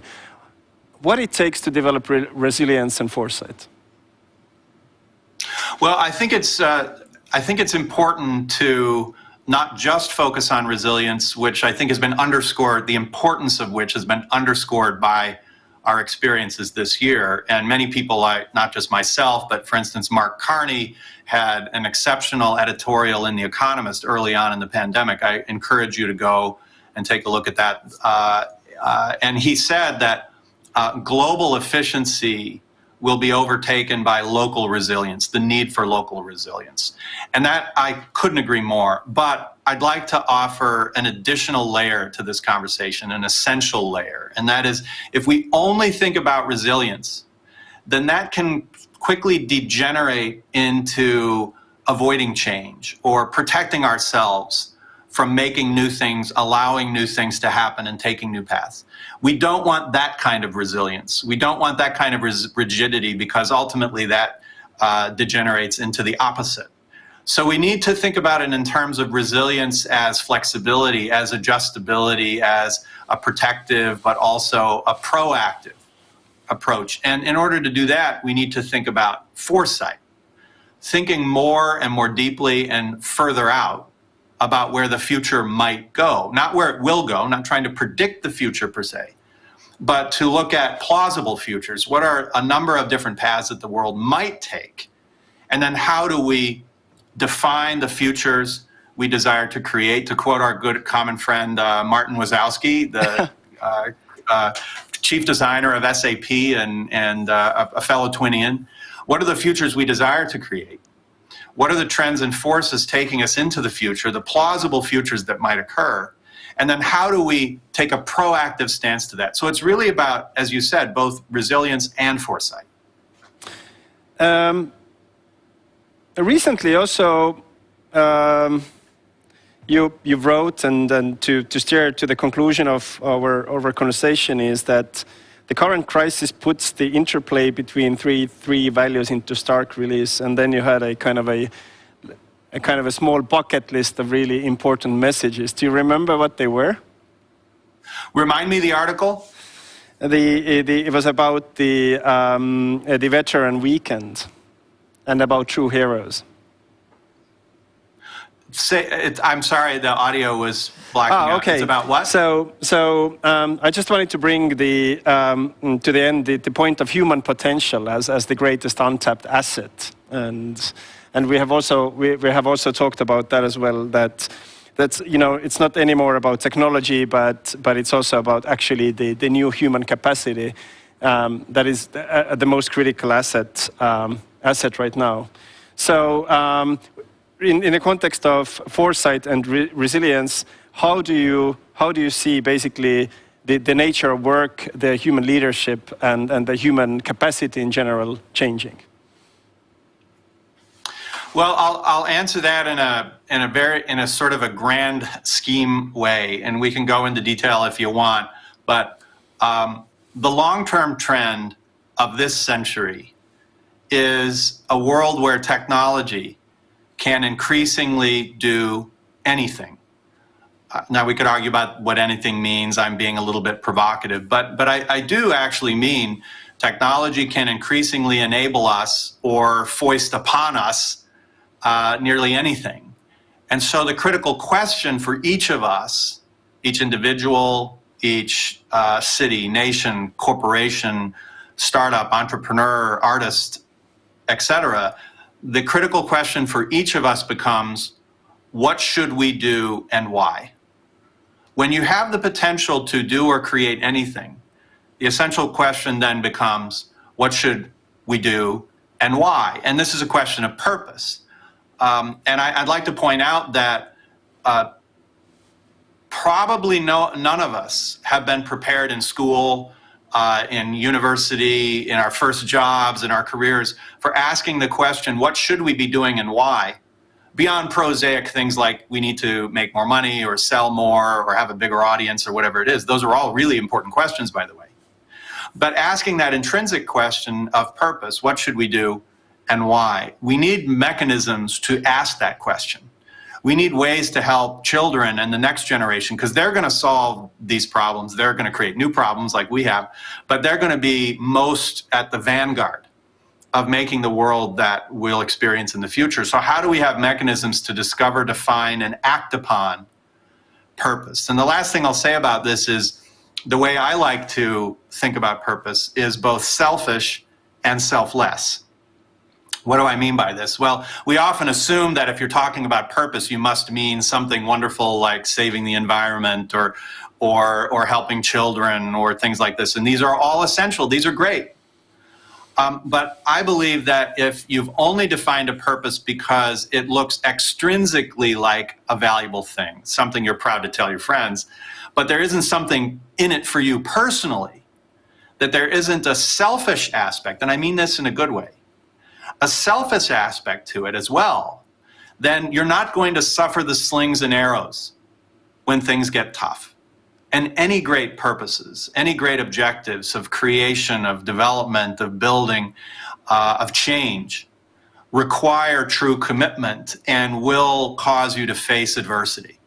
And so I believe that the best thing we can do for ourselves and each other is to help each of us find purposes that are both valuable to the world, but also valuable to each individual so that they stick with it and make it happen. Thank you, Robert, for these thoughts. So it is about resilience, it's about foresight, and it's about purpose, both on the selfish and the selfless edge. And I think that's something that can truly steer us out of this crisis and unlock the human potential. Robert, you've started a few wonderful traditions at the Twin. One was about the medal, or the coin, which I hold very dear.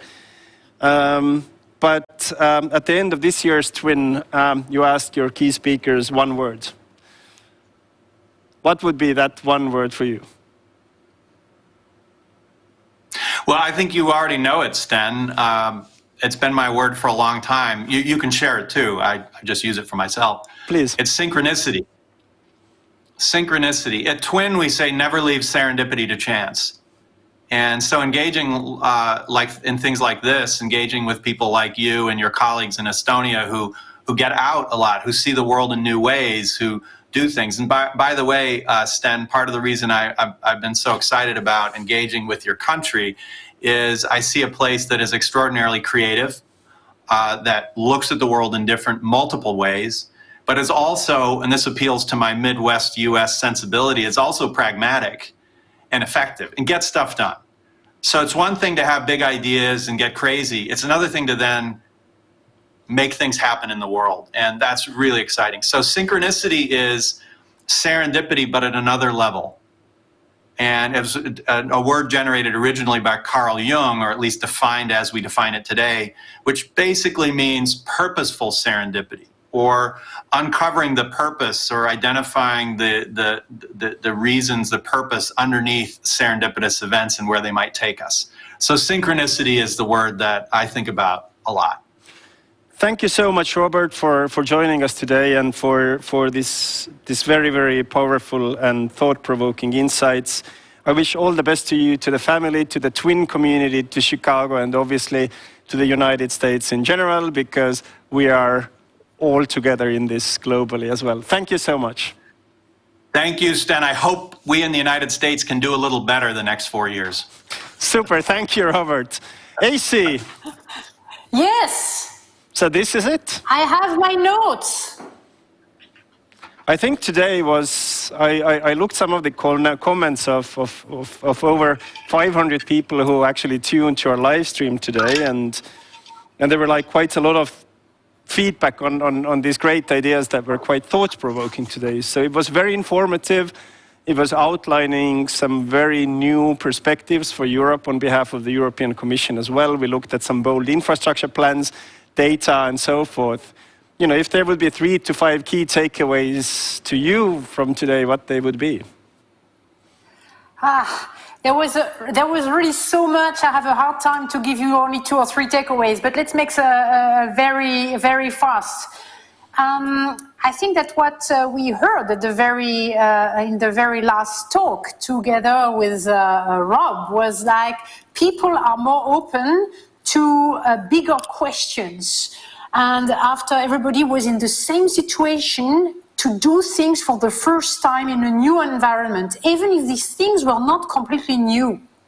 So what's interesting is if they are open to bigger questions, I relate this to the very beginning of this conference, where Martin was telling us autonomy and identity are at stake. And it is the cultural diversity and democracy which is at stake, which was actually evoked right now. And not only in Europe, but everywhere, right? Absolutely. This is what basically Rob was telling us. So this is my first takeaway. It is about bigger questions, and I think we're all aware of this. That why do we do that? Because we know and we feel it is important to reach these spheres of the bigger questions, especially after what's happened. What about your first takeaway, Sten?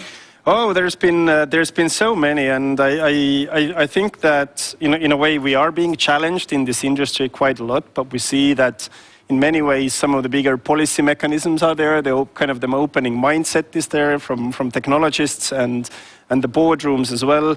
We kind of see actually that a very, very rapid pivot in the industry is possible, what Adrian said, right? I mean, in a kind of a sense that the content industry is not really an ill child, but it's really a viable part of our identity and economy and so forth. So we have to kind of prioritize it as well, because there is definitely a cumulative aspect. Obviously, I think regarding the festivals, we see that yes, the industry is ready to adapt, but we need some kind of pushing or supporting mechanisms in there as well. But if I may conclude, yes, for me, I think it really comes down to what Robert said as well. It's about purpose. And I think in these times where we are confined to our homes, it's very, very important to ask what is the purpose for Europe, what is the purpose for industry, and what is the purpose for ourselves. Absolutely. And I guess on that note, I would like to say thank you so much for AC.